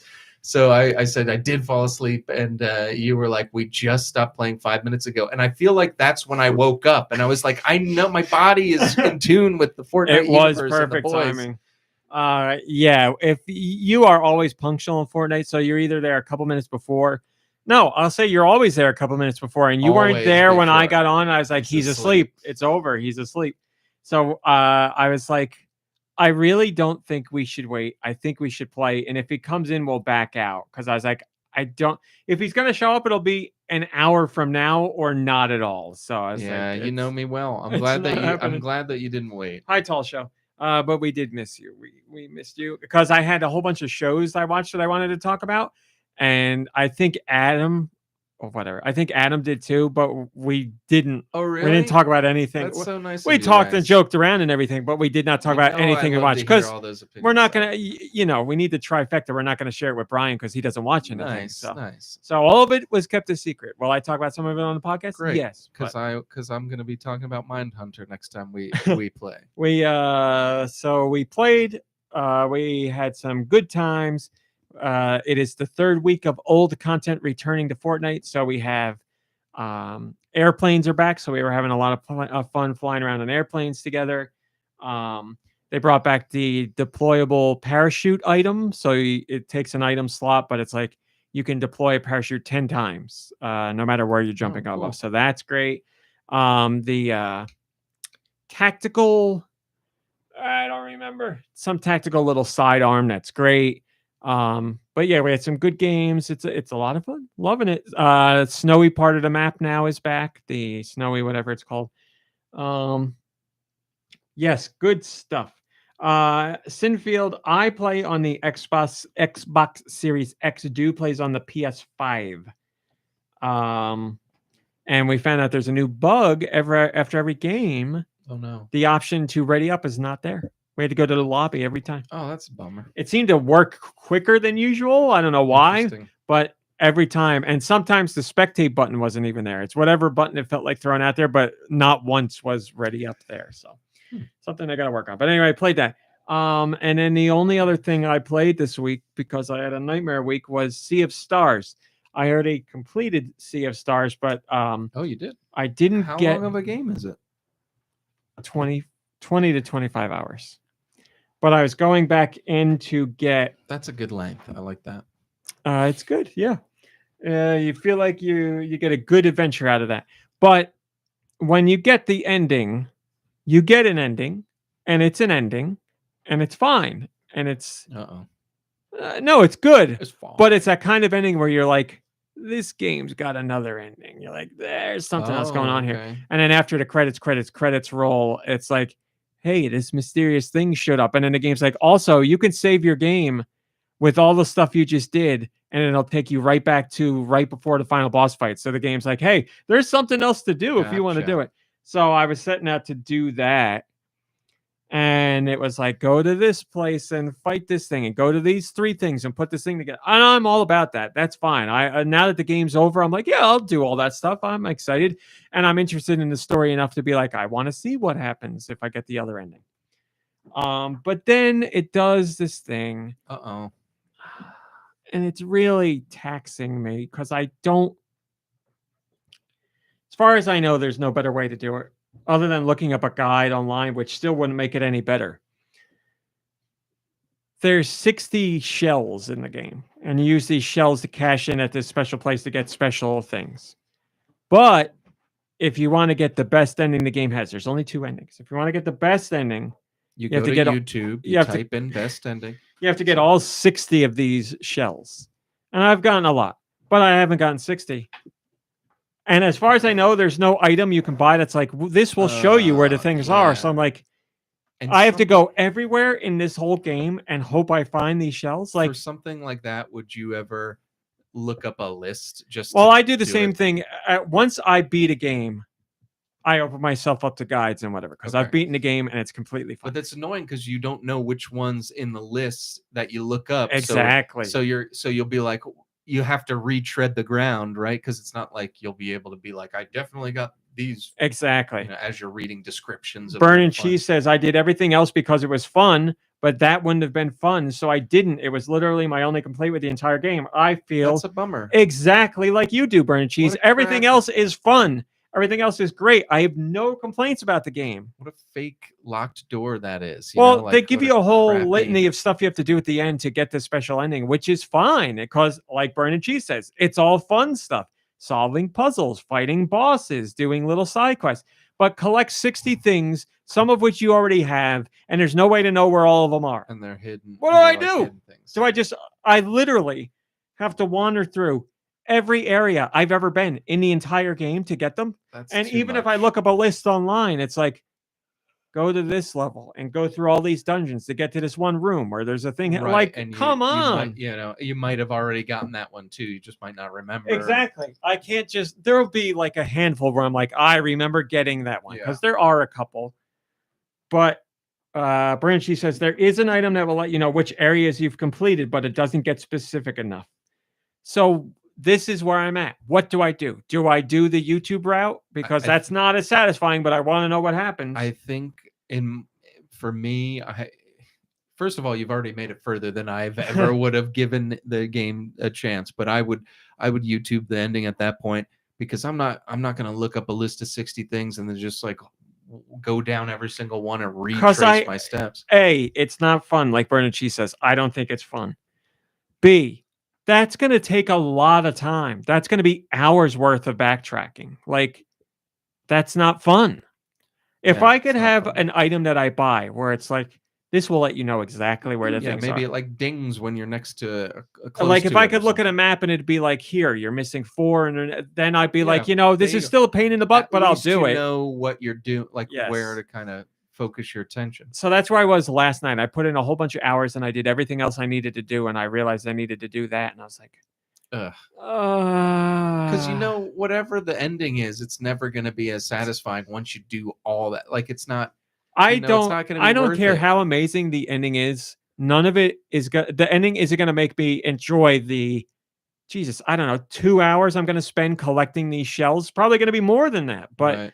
I don't care how good it is. If they sent me money in the mail for doing it, then I'd be like, okay, it was worth it. But like to watch an ending, like That would be no. awesome if you beat a game and they send you money. Man.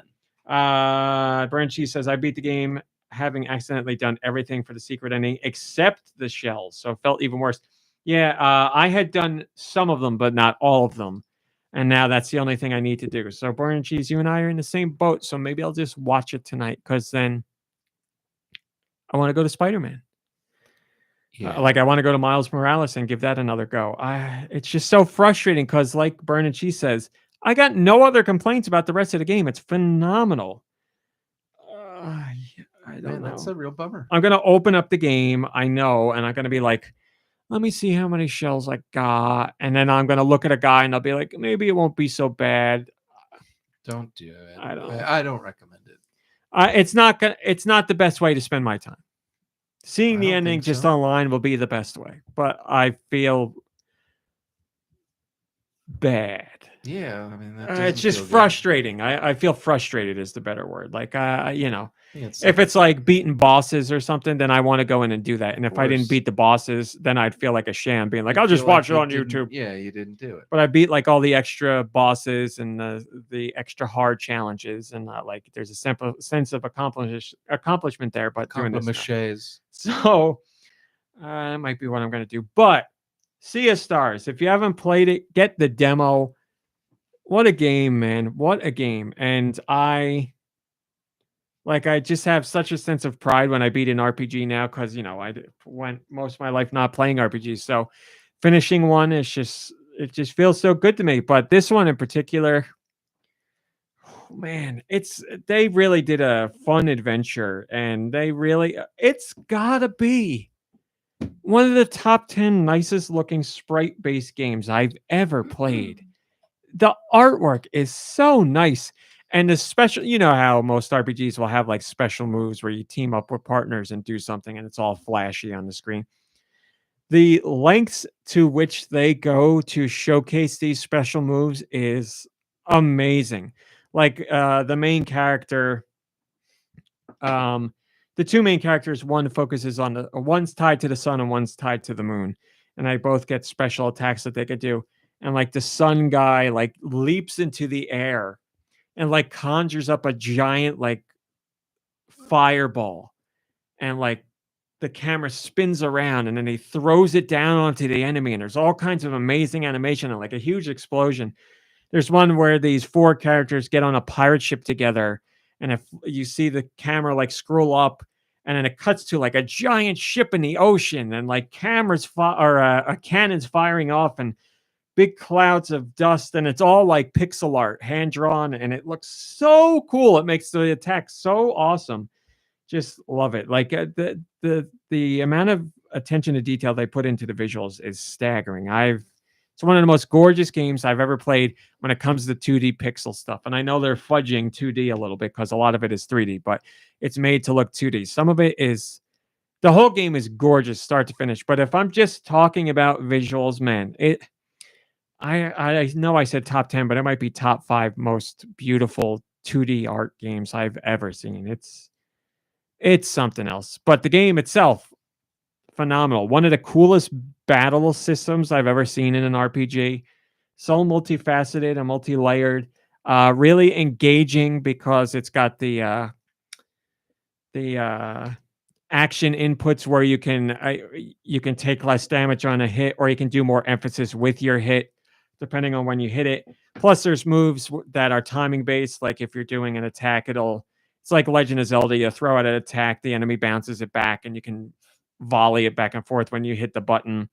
So it's a very active battle system. It's an awesome, awesome, awesome game. Deserves all the praise it's gotten.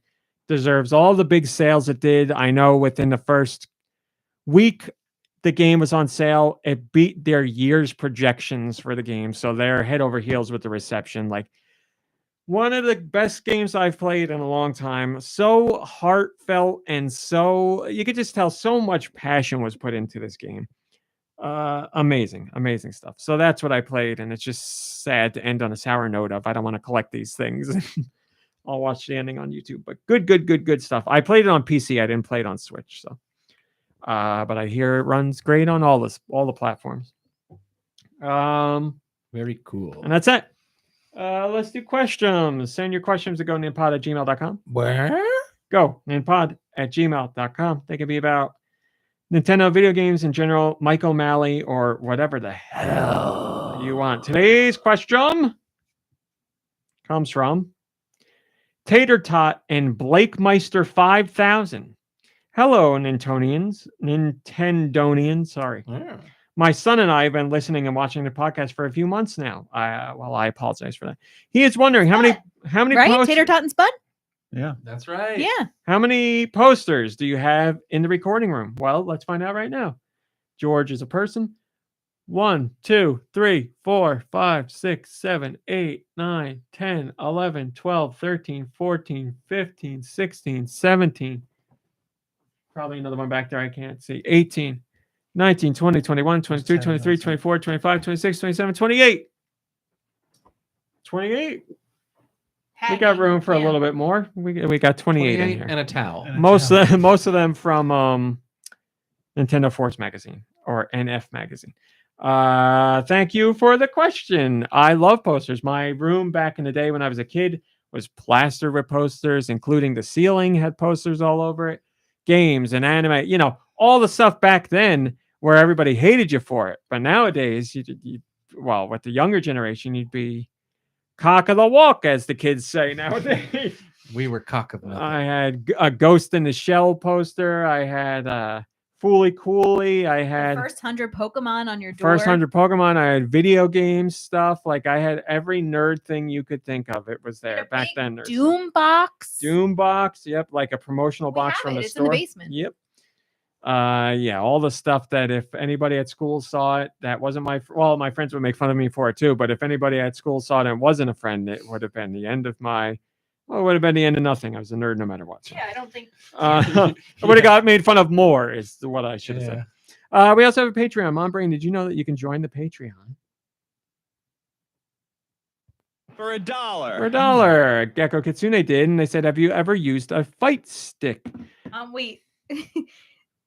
Freddie Fro says there's stuff on the other side. So weird to think about. Oh, posters over here. Yeah, there's posters on the wall. You And can't Burn and see. Cheese says, LOL, I always thought that's where we're all sitting. It's true. You guys are over there. We got Mega Man 11, Smash Brothers, Legend of Zelda Breath of the Wild, Donkey Kong Country Tropical Freeze, Twilight Princess, Marvel Ultimate Alliance 3, Little Town Hero, Luigi's Mansion 3, Phantom Hourglass, and something for Stranger And Things. Hop. Hop. Outlaw says they're waving at us right now. Thanks. We see you. We see you. Hey. Yes, the audience side does have posters on it.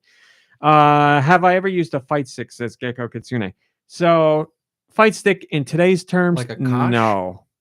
Like a what? It's like I learned it today actually. British slang for like a hit a Oh, hit and a stick. blackjack. Yeah, like something like that. Or a kendo stick in WWE terms, or like an arcade fighting stick, but for like at home use. So not like one you actually use in the arcade.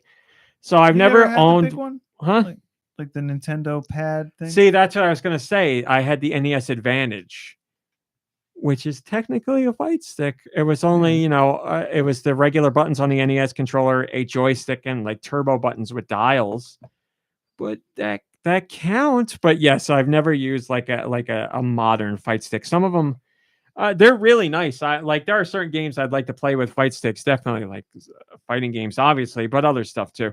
Just because the inputs would work better that way. But in my mind, I know I could become addicted to collecting fight sticks because I love the art on fight sticks in particular, and I love the form factor of a fight stick. So I could see myself getting one to use regularly and then collecting a whole bunch of others, and then one day being like, why did I spend all this money on this? But I really like fight sticks. And obviously, if you're in an esports setting, you would like fight sticks are a must pretty much. Like lots of people have their fight sticks with their specific buttons and button placement and specific joysticks and tensions and like all that stuff because they want a controller tailored to exactly how they like to play. So you go to a tournament without a fight stick and you try and play on a regular controller, it's not going to go too well. So You're gonna lose. and those fight sticks get Take it really from Coach. expensive. Take it from Coach. Nice. Remember that, MomBrain. You got to tell that to the kids when they're doing, I don't know, what are Roblox Take a- esports. Got it. Look at this guy gotta bringing keep a our wave bird to a fight stick fight. Oh my God, a Oh. Wavebird? Then you're talking a wireless controller too. Forget No. it. You'd be kicked out right away. You'd be Those done people are for. plugging in wireless controllers at a tournament. Sacrilege. What do we do now? Music? I guess we do music. I want to hear it. Bye, everybody. See you in another 900 Saturday. I got music. You want to hear it? You want to hear it? Oh. Send Is your that music what to I really- is that what I sound like? goninpod@gmail.com. We could use more music submissions. We have gotten below the 300 mark. Your music, with peace and love, your music is needed. Do not send it to the bin. And Send it to send a GoNintendo. bad game description with it, will you? See, those are harder to do. But yeah, if you got them, go ahead. Songs, wins, one song. Okay, I'm officially ready. I'm not. You knew it was coming. Stop looking at ice cream. I can't help it. Ice cream. Ice Look at cream ice is good. cream. She Do was. you get I looked emails over and she for- was literally looking at like pictures of milkshakes. Do you get emails for the Llewellyn or No. Llewellyn? I don't. Beth Llewellyn. Because we got that ice cream that one day, and now I get emails all the time. I do not. I don't. Alrighty. All right. This one comes to us from Human Fart. Focus all. DuckTales? Moon Mix. You got it. Oh, that's a good one, though. Let it play.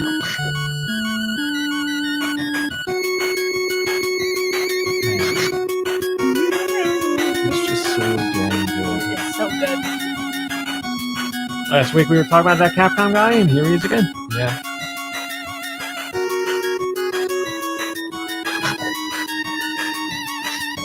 And this is like an example of like when not every single sound can play at once, but Yeah. your head fills in the blanks that you're Yeah, missing. Like with it's that- incredible. With that pogo cane making its noise, half these sounds don't got a So- chance. Or the enemy screaming. This is a bizarre question, and I think I already know the answer. But if somebody wrote like a musical where they added words or whatever, like, but used those melodies from all of those Capcom games for the songs, would you go and see it? Yes, because I loved what they did in DuckTales with that song. The new cartoon, they had that. They made it the lullaby. Yeah, they made her singing to it. I thought that was great. Yeah, that But was I'm so saying, cool. like, it's nothing related to the games. It's just like somebody takes those good melodies. music's good music. I think it would be like awesome. And if I'd it's go, acapella, yeah. I'd go. man. That would be amazing. Is it rockapella? Then I'm definitely in. Yeah, we're going either way. We're just going to go twice. Do if it, it's Rockapella. This one comes from our friend Steister.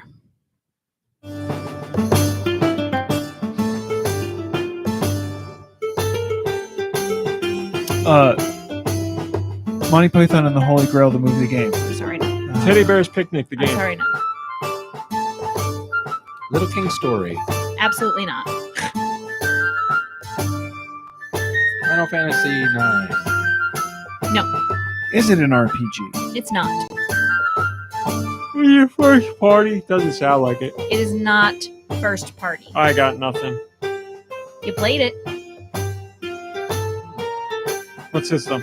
We.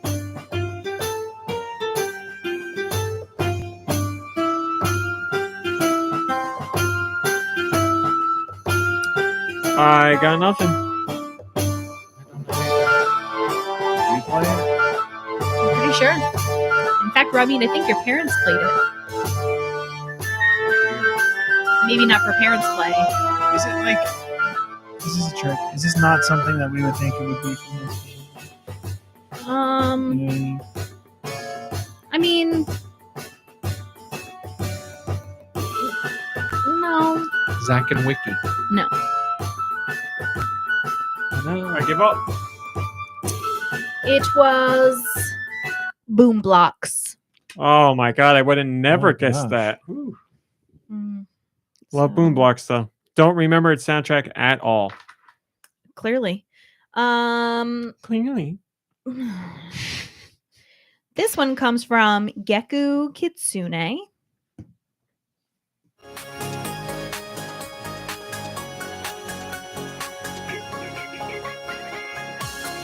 This is familiar. first I was going to say it's from like some motivational PowerPoint on YouTube. What system?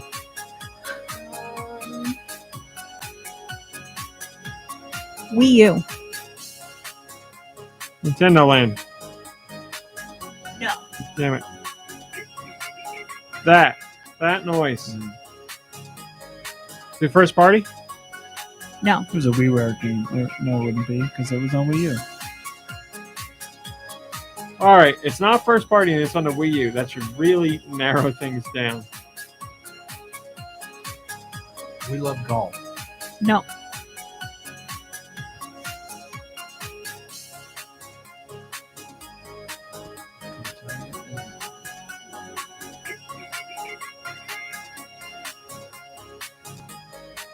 Man, I'm completely blanking.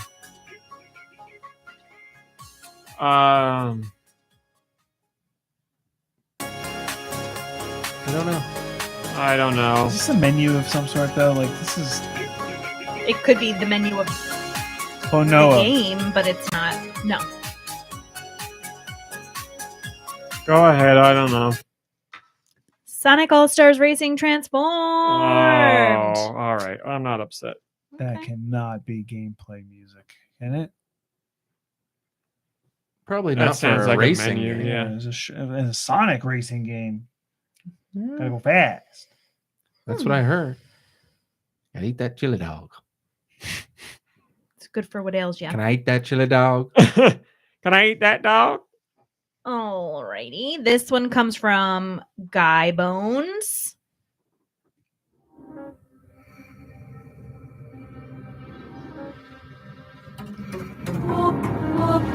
Zelda? Yes. Twilight Princess. No. Tears of the Kingdom. Oh. Yes. Oh, Again, that backwards voice stuff. and the hand. What is that thing? With the hands coming out? Yeah, gluten hands. Terrifying. Somebody did that for Halloween decorations or something. Oh, cool. Just like the hand sticking out, and it's like I ran for the hills when I saw that. Alrighty. This one comes from Freddie Fro.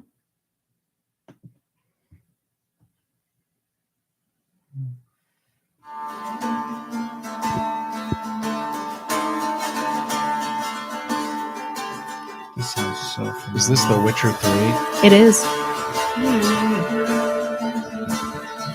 Good for you, Dew. It's a great soundtrack. It really is. They got so many unique instruments. I mean, not you just like it's guitar? they use like all these Polish like folk instruments that I've never heard of that are like, you know, similar. They're like string instruments, but yeah, they really do a lot of cool stuff. And then they have like really cool like lady singers going like it's not that far off. Lady singers. I like it. This one comes from Rosemary the Farmer. It's coming, I promise. Just gotta wait for a little ad about the. I feel like there's a little bias here. Freddie Fro and Rosemary. Oh, I was gonna say, do you think they're both sending it in, or I think Freddie Fro's logging in under a different name? Ooh, what a groove! Oh, Take a lick just like this. Whip it up, little whip it in your cup. Little whip is dripping flavor. That's what's up. This is why I play Fortnite. Take a lick just like this. Whip it up, little whip inside your cup. Little whip is dripping flavor. That's what's up. It's kind of sexual, isn't it? My cousin has this one too, just because she loved it so much. But Do does we not have do the we know skin. anybody who plays Low Do we know? Whip? Come on. What was the Lil Whip himself combination is here. of the Lil Whip and the banana person? Little split. Lil A little split, yeah. And his what's his back bling called? It's like Lil Peely or something. It's Lil like- Peely. That's it. Lil Peely. This one comes from our friend Jet Jaguar, who Focus reminds all us to attacks. focus all attacks. Always. Now, see, this is the sound of a game back in the day. Where if I played it, I'd be like, we're in for something special here.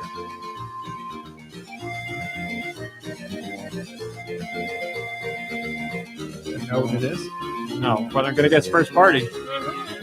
I'm going to guess it's GBA or DS. GBA? It's got a Yoshi feel to me. Not Yoshi. Okay, it's got a Mario feel to me. Well, yeah. No. Mario and Luigi feel to me? Yeah. That's what, all right. So, Superstar Saga. Yes. Those games are great. It's like a vacation jam. That's where they started talking my favorite Mario language. Eskio, love it. Love it. Was Swino that was that also Charles Martinet though? Yeah. Oh, I wanted to ask you because you know the Super Mario RPG, the new one that's come out, did they keep the old sound effects or did Kevin Afghani do any voice work? I don't. Mario and them don't make any noise in that game, from what I remember. So I mean, I don't know. Oh, I guess they. I don't know. I guess they don't. Alrighty. They might have added some effects for the new one. I don't know.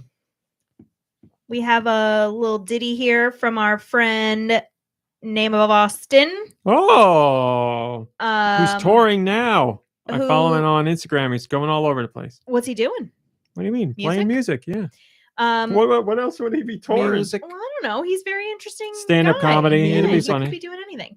But he embedded a little note here that said, "Can you tell Mr. Cowboy that whenever you guys get to this song on the show, can he please send me whatever the most recent review code he's received is?" Oh boy! When did he email this? October 21st, 2022, the year of our Lord. Yikes. Did we do year of our Lord releases? No, we didn't do that this week.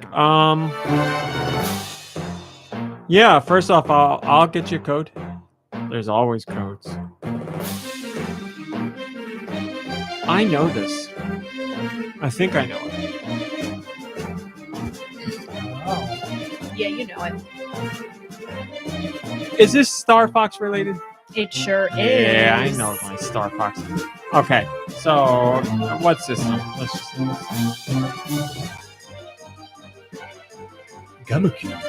Are you going to say, or were you guessing? Oh, I'm asking you. Oh, I'm just going to hand it I to mean, you. I could get. Okay, I'll go through every Star Fox. All right. Star Fox Assault. No. Armada. No. I never remember what it's called. Command. Yes. There you go. Great job. Command. One of the good ones. Great job. Great job. I have a song here. This is the penultimate song, people. This is it? Penultimate. Hold that thought. Keep holding. You can't Okay. say I have a song here and then not deliver. Sure, I can. I'm MomBrain. I do what I want. She's right. Don't I know it? It's true. Okay. This one comes from Radical Defect / Master Higgins. It's a little ad here. It at least tells what And- the ad is for.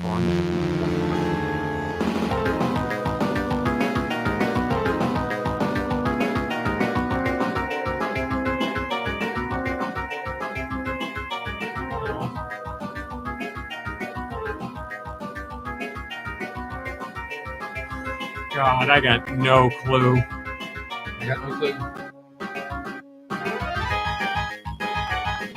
What system? GBA? Genesis. Super Close and Ghosts. No. Some Sonic game, I don't know. No. Dracula. No.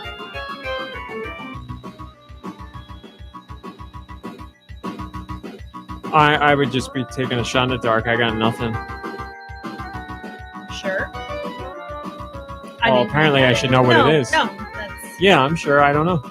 it is Phantasy Star 4. Oh no, I've only had very little experience with Phantasy Star, so no luck there. This is our final song. Oh boy. Finally. Okay, well, the final song of the 900th podcast. Dear, where am I? Is coming from. Just hang in there. Have to make sure it's not a double from a person Bum, or. bum, bum, bum. Wow. It happens, man. It happens. Happens every show. Okay. Comes from Autumnal Blake. Focus all attacks.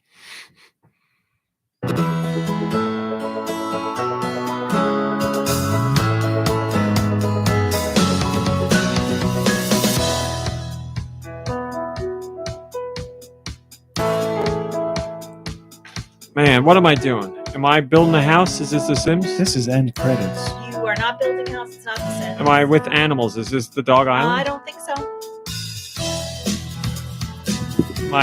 Am I exercising? No. And I actually think you played this, but I'm not 100% sure. What system? Which?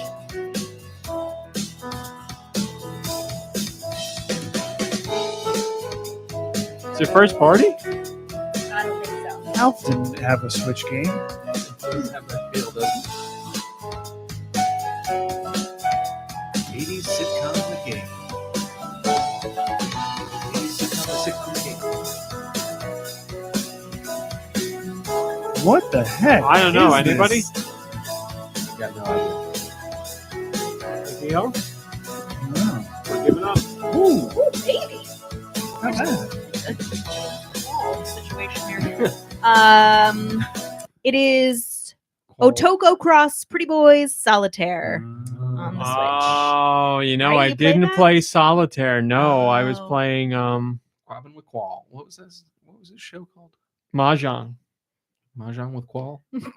I don't remember what it was called. There was like a play on his name, right? Yeah. Wasn't there? Yes, there was. What was it with him and David Liebehart? Skull, right? What was it? Well, thank you for sending in the music. Again, send your music to goninpod@gmail.com. Please put music in the title to help Where? out MomBrain. goninpod@gmail.com. And Wow. that's episode 900.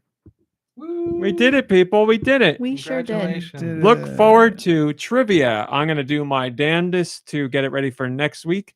It will be video game related trivia, Good luck. and you will win something if you get them all right. I You don't. get them qual right. I don't know. You know what? That doesn't make it fun because if you lose, then you're like, if you lose on question 2, you're like, I don't want to do this anymore. So we're going to do a Price is Right style. One of the questions will be the winning question. So you want to get them all right because then that means you definitely win something. But say you only get question 2, 3, and 5 correct. Then you wait to see, question 3 was the special question and you win okay, something. all So. right. So there you go. So bone up on your. We'll keep it Nintendo related, and that's all I'll say. I'll think about it more, but I'm excited. I like game shows. I'm excited. We're doing it. Anybody got anything to say, or are we done here? Oh my God! Do we have anything? Can't possibly be anything this late in the show. This is amazing this week. What happened? So Just fill me in.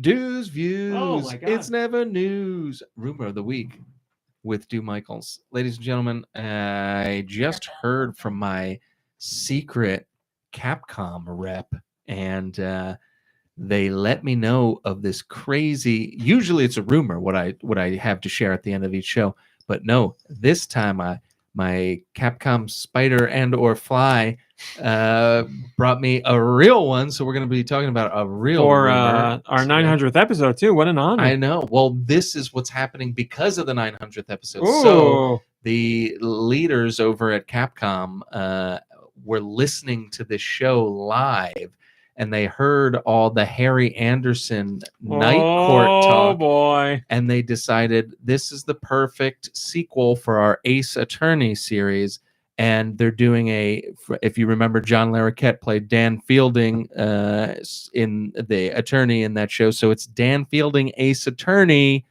and it's all because of you, RMC, in honor of your 900th episode. So congratulations. Night Court is bigger than ever now. The show went away, it came back, and it's really popular again.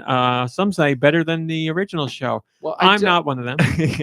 I don't share my TV rumors because it's not related to Nintendo, but I do in my personal life get TV rumors, and I heard that you are also the reason why they made another Night Court. So congratulations. So on that. I apologize then. Yeah, it's not your fault. Hi, Coney Maroney. Thanks for joining us. Great name. So yeah, that's the show. That's all we got. Trivia next week. Thanks for watching. Thanks for listening. Thanks for sticking with us. Some of you since episode 1 all the way up to episode 900. We'll be here. We're still going. We're gonna we got big exciting things planned. I can't even tell you what they are, but you wait to hear them. We don't have anything. Thanks for watching. Thanks for listening. Thanks for your support over these almost 20 years. It is greatly appreciated. And as always, we'll be back next week. So props to all of you who have done great things with your lives while Kids, listening to us. college, I have done nothing. baby. Those are kids. Cats, dogs, families, jobs, homes, cars, artwork, businesses. Or how about businesses. just continuing to be here Keep on keeping on. when it's not the easy choice to make? Hey, you guys out Hey. there, you're the good ones. If you haven't done anything yet, just keep listening to the show because you're gonna do great things. It's true. And we'll tell you about them next week. Goodbye, everybody. Goodbye. We're thankful for you. Kyle Langwood said impressive poops. Let me tell you, I didn't poop for like 2 days, and since last night, We're I doing the pooped after show, 4 right? times. This is after show, yeah. Congratulations. Are you dying? So I. Good work. That's a great way to lose weight. No, but like not like diarrhea, like not trapped anymore. substantial, You're a guy. significant. What have you been eating? Just things. This and that. Anybody watching anything they want to talk about? Anything they want to say for the after show? I finished Reservation Dogs season 3. And Great show. Great show. like you finish it, and you just like you feel like your heart feels it. You feel I don't know, maybe you don't. but Well, I don't know why I do this. I always don't look forward to a show that takes every episode and like focuses on a different character, but I always end up enjoying it. Yeah. Like it it gives you what you need to like focus on one character and like be with them, especially in this show where they're all learning their lessons from their elders, and it's just very I don't know. It's just like it's a feel good show. It feels good, and it's like endearing. And it's not like laugh out loud funny, but I laugh a lot in it because I know the characters by now, and you just feel like you're a part of them. So I don't know. I really enjoyed the show a lot. But the kids, not only the kids learning from their elders, but like the elders learn from the kids too, and like. I don't know. That's why I said when I finished that show, I just had such a strong love for like community, like a group of people pulling together to just get through it, you know? Sort of like the GoNintendo community. Yay! Oh. Yeah, but no, the community was a big part of the show, and I Reservation Dogs is on FX, but streaming on Hulu. Also There you coming go, to Brian FX. Cheese. Coming to FX like next week, maybe. What, the show? Fargo season. Oh, the new Fargo. 6, 5. What is Soon. I started 6. speaking of FX. I started watching A Murder at the End of the World. it? Oh, okay. That's a series. Yeah, I saw a trailer for it, and I was like interested. but I'm I didn't- interested in the overall mystery. I'm not so much in.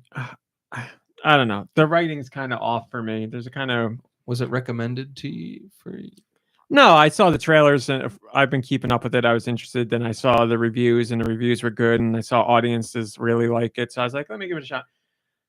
It's like a really big budget It's better than like your mystery show you'd see on network TV or anything like that. But it's still in that vein. The writing isn't.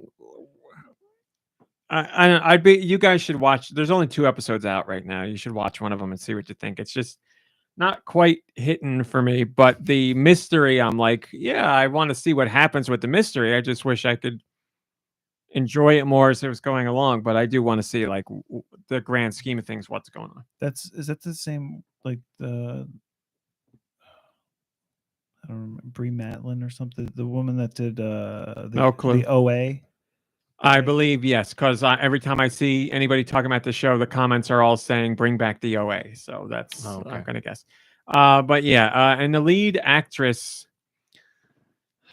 she makes some really strange choices. I know she's supposed to be a strange woman, but like her reactions to scenes and her reactions to situations, like her facial expressions, they really take me out of it because I'm like, who would do this? And why is nobody reacting to her like what she's doing? But it takes place in the future. I think it's just like now. Oh, really? Yeah, it's just like Well, now today is yesterday's future. There's this guy who's supposed to be Tim Cook, basically, and he like has Tim Apple. He has this dinner party to bring together the world's greatest minds, and somebody dies, and the ones that's like a mystery, or not a mystery like writer. Knives Out. The one that's a writer. Well, she's not like a detective, but her father was like a crime scene investigator. Columbo? So she like It's also not Mrs. Columbo. Remember they had that kid. That's right.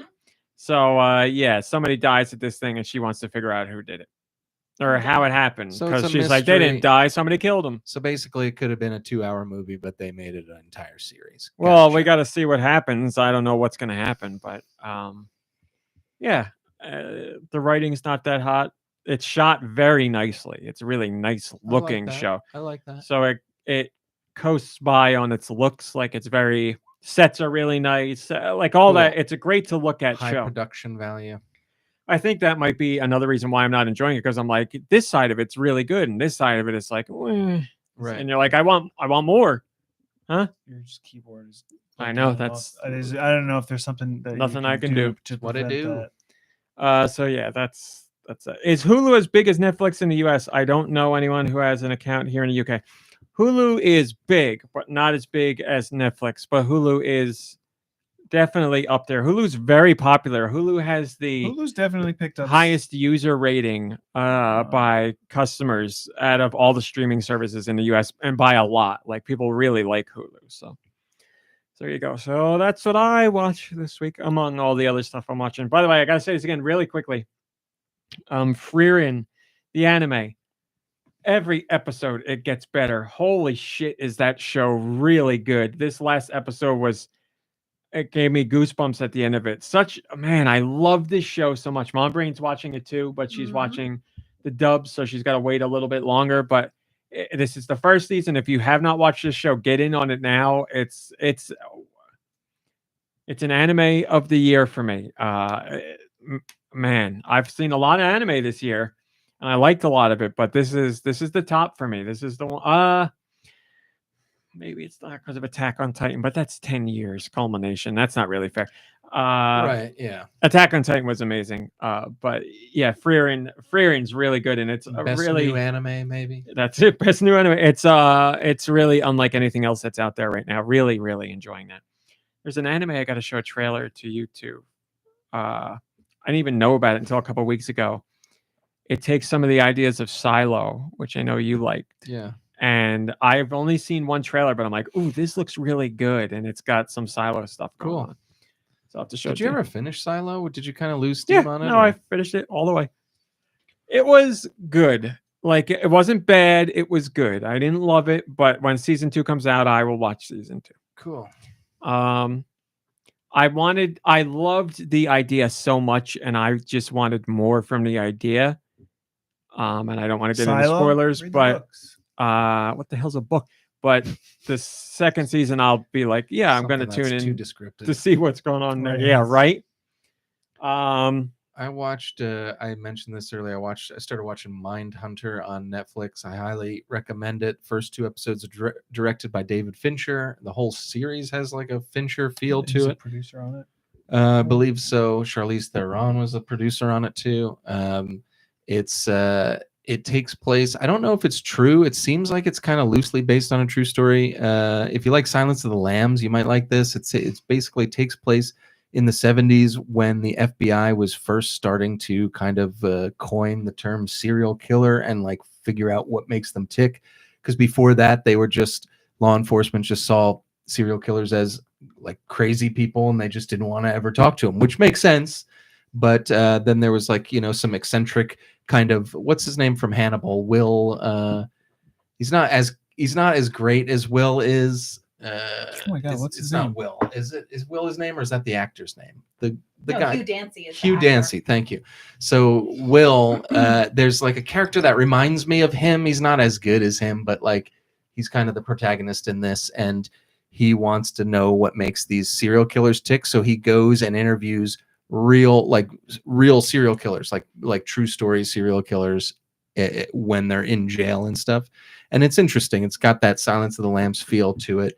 A lot of people loved that show. I've heard lots of really good stuff. I like it because sometimes these serial killer things are a little too like true crime or serial killer. As much as I like some of that stuff, sometimes it's even too much and too dark and it's just like too much to even like immerse yourself in that kind of a thing. What I like about this show is that they talk about it and and it's interesting to like get to the psychology of it, but they don't show a lot of killing. There's not a lot of like of the killing parts. They're not going to the crime scenes. There's very little of that kind of stuff.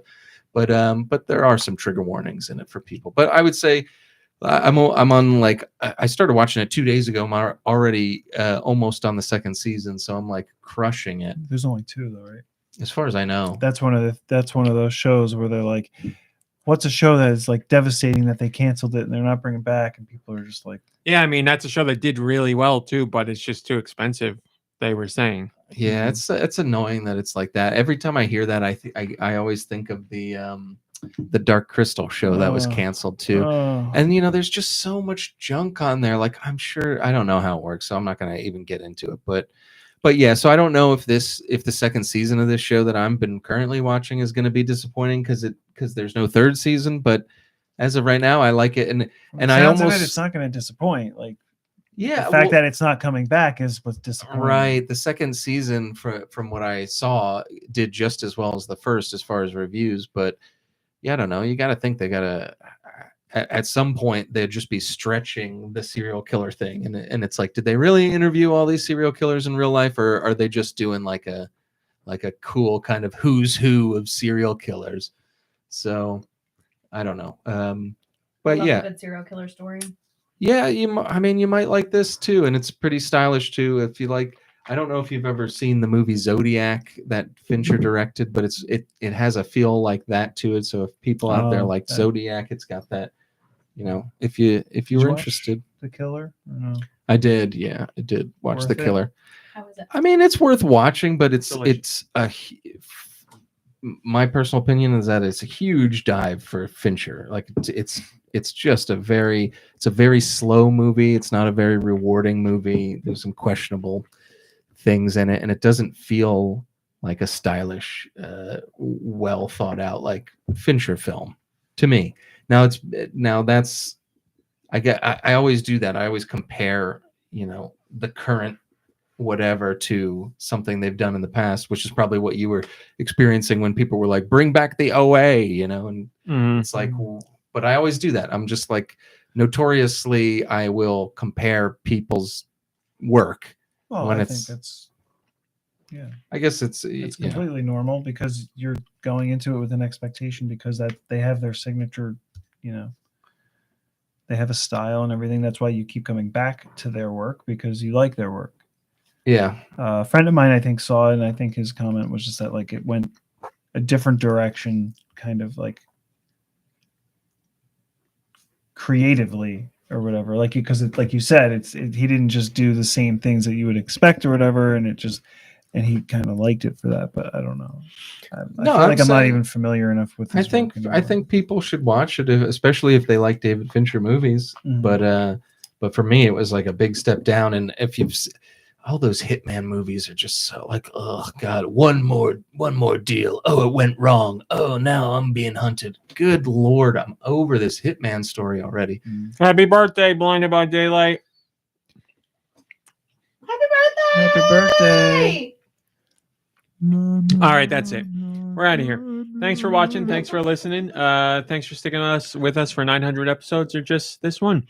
Play some games, hang out with friends and family, rest, relax. You deserve it. And we'll see you next week. Goodbye, everybody. Goodbye, Goodbye, everybody. everybody. Also.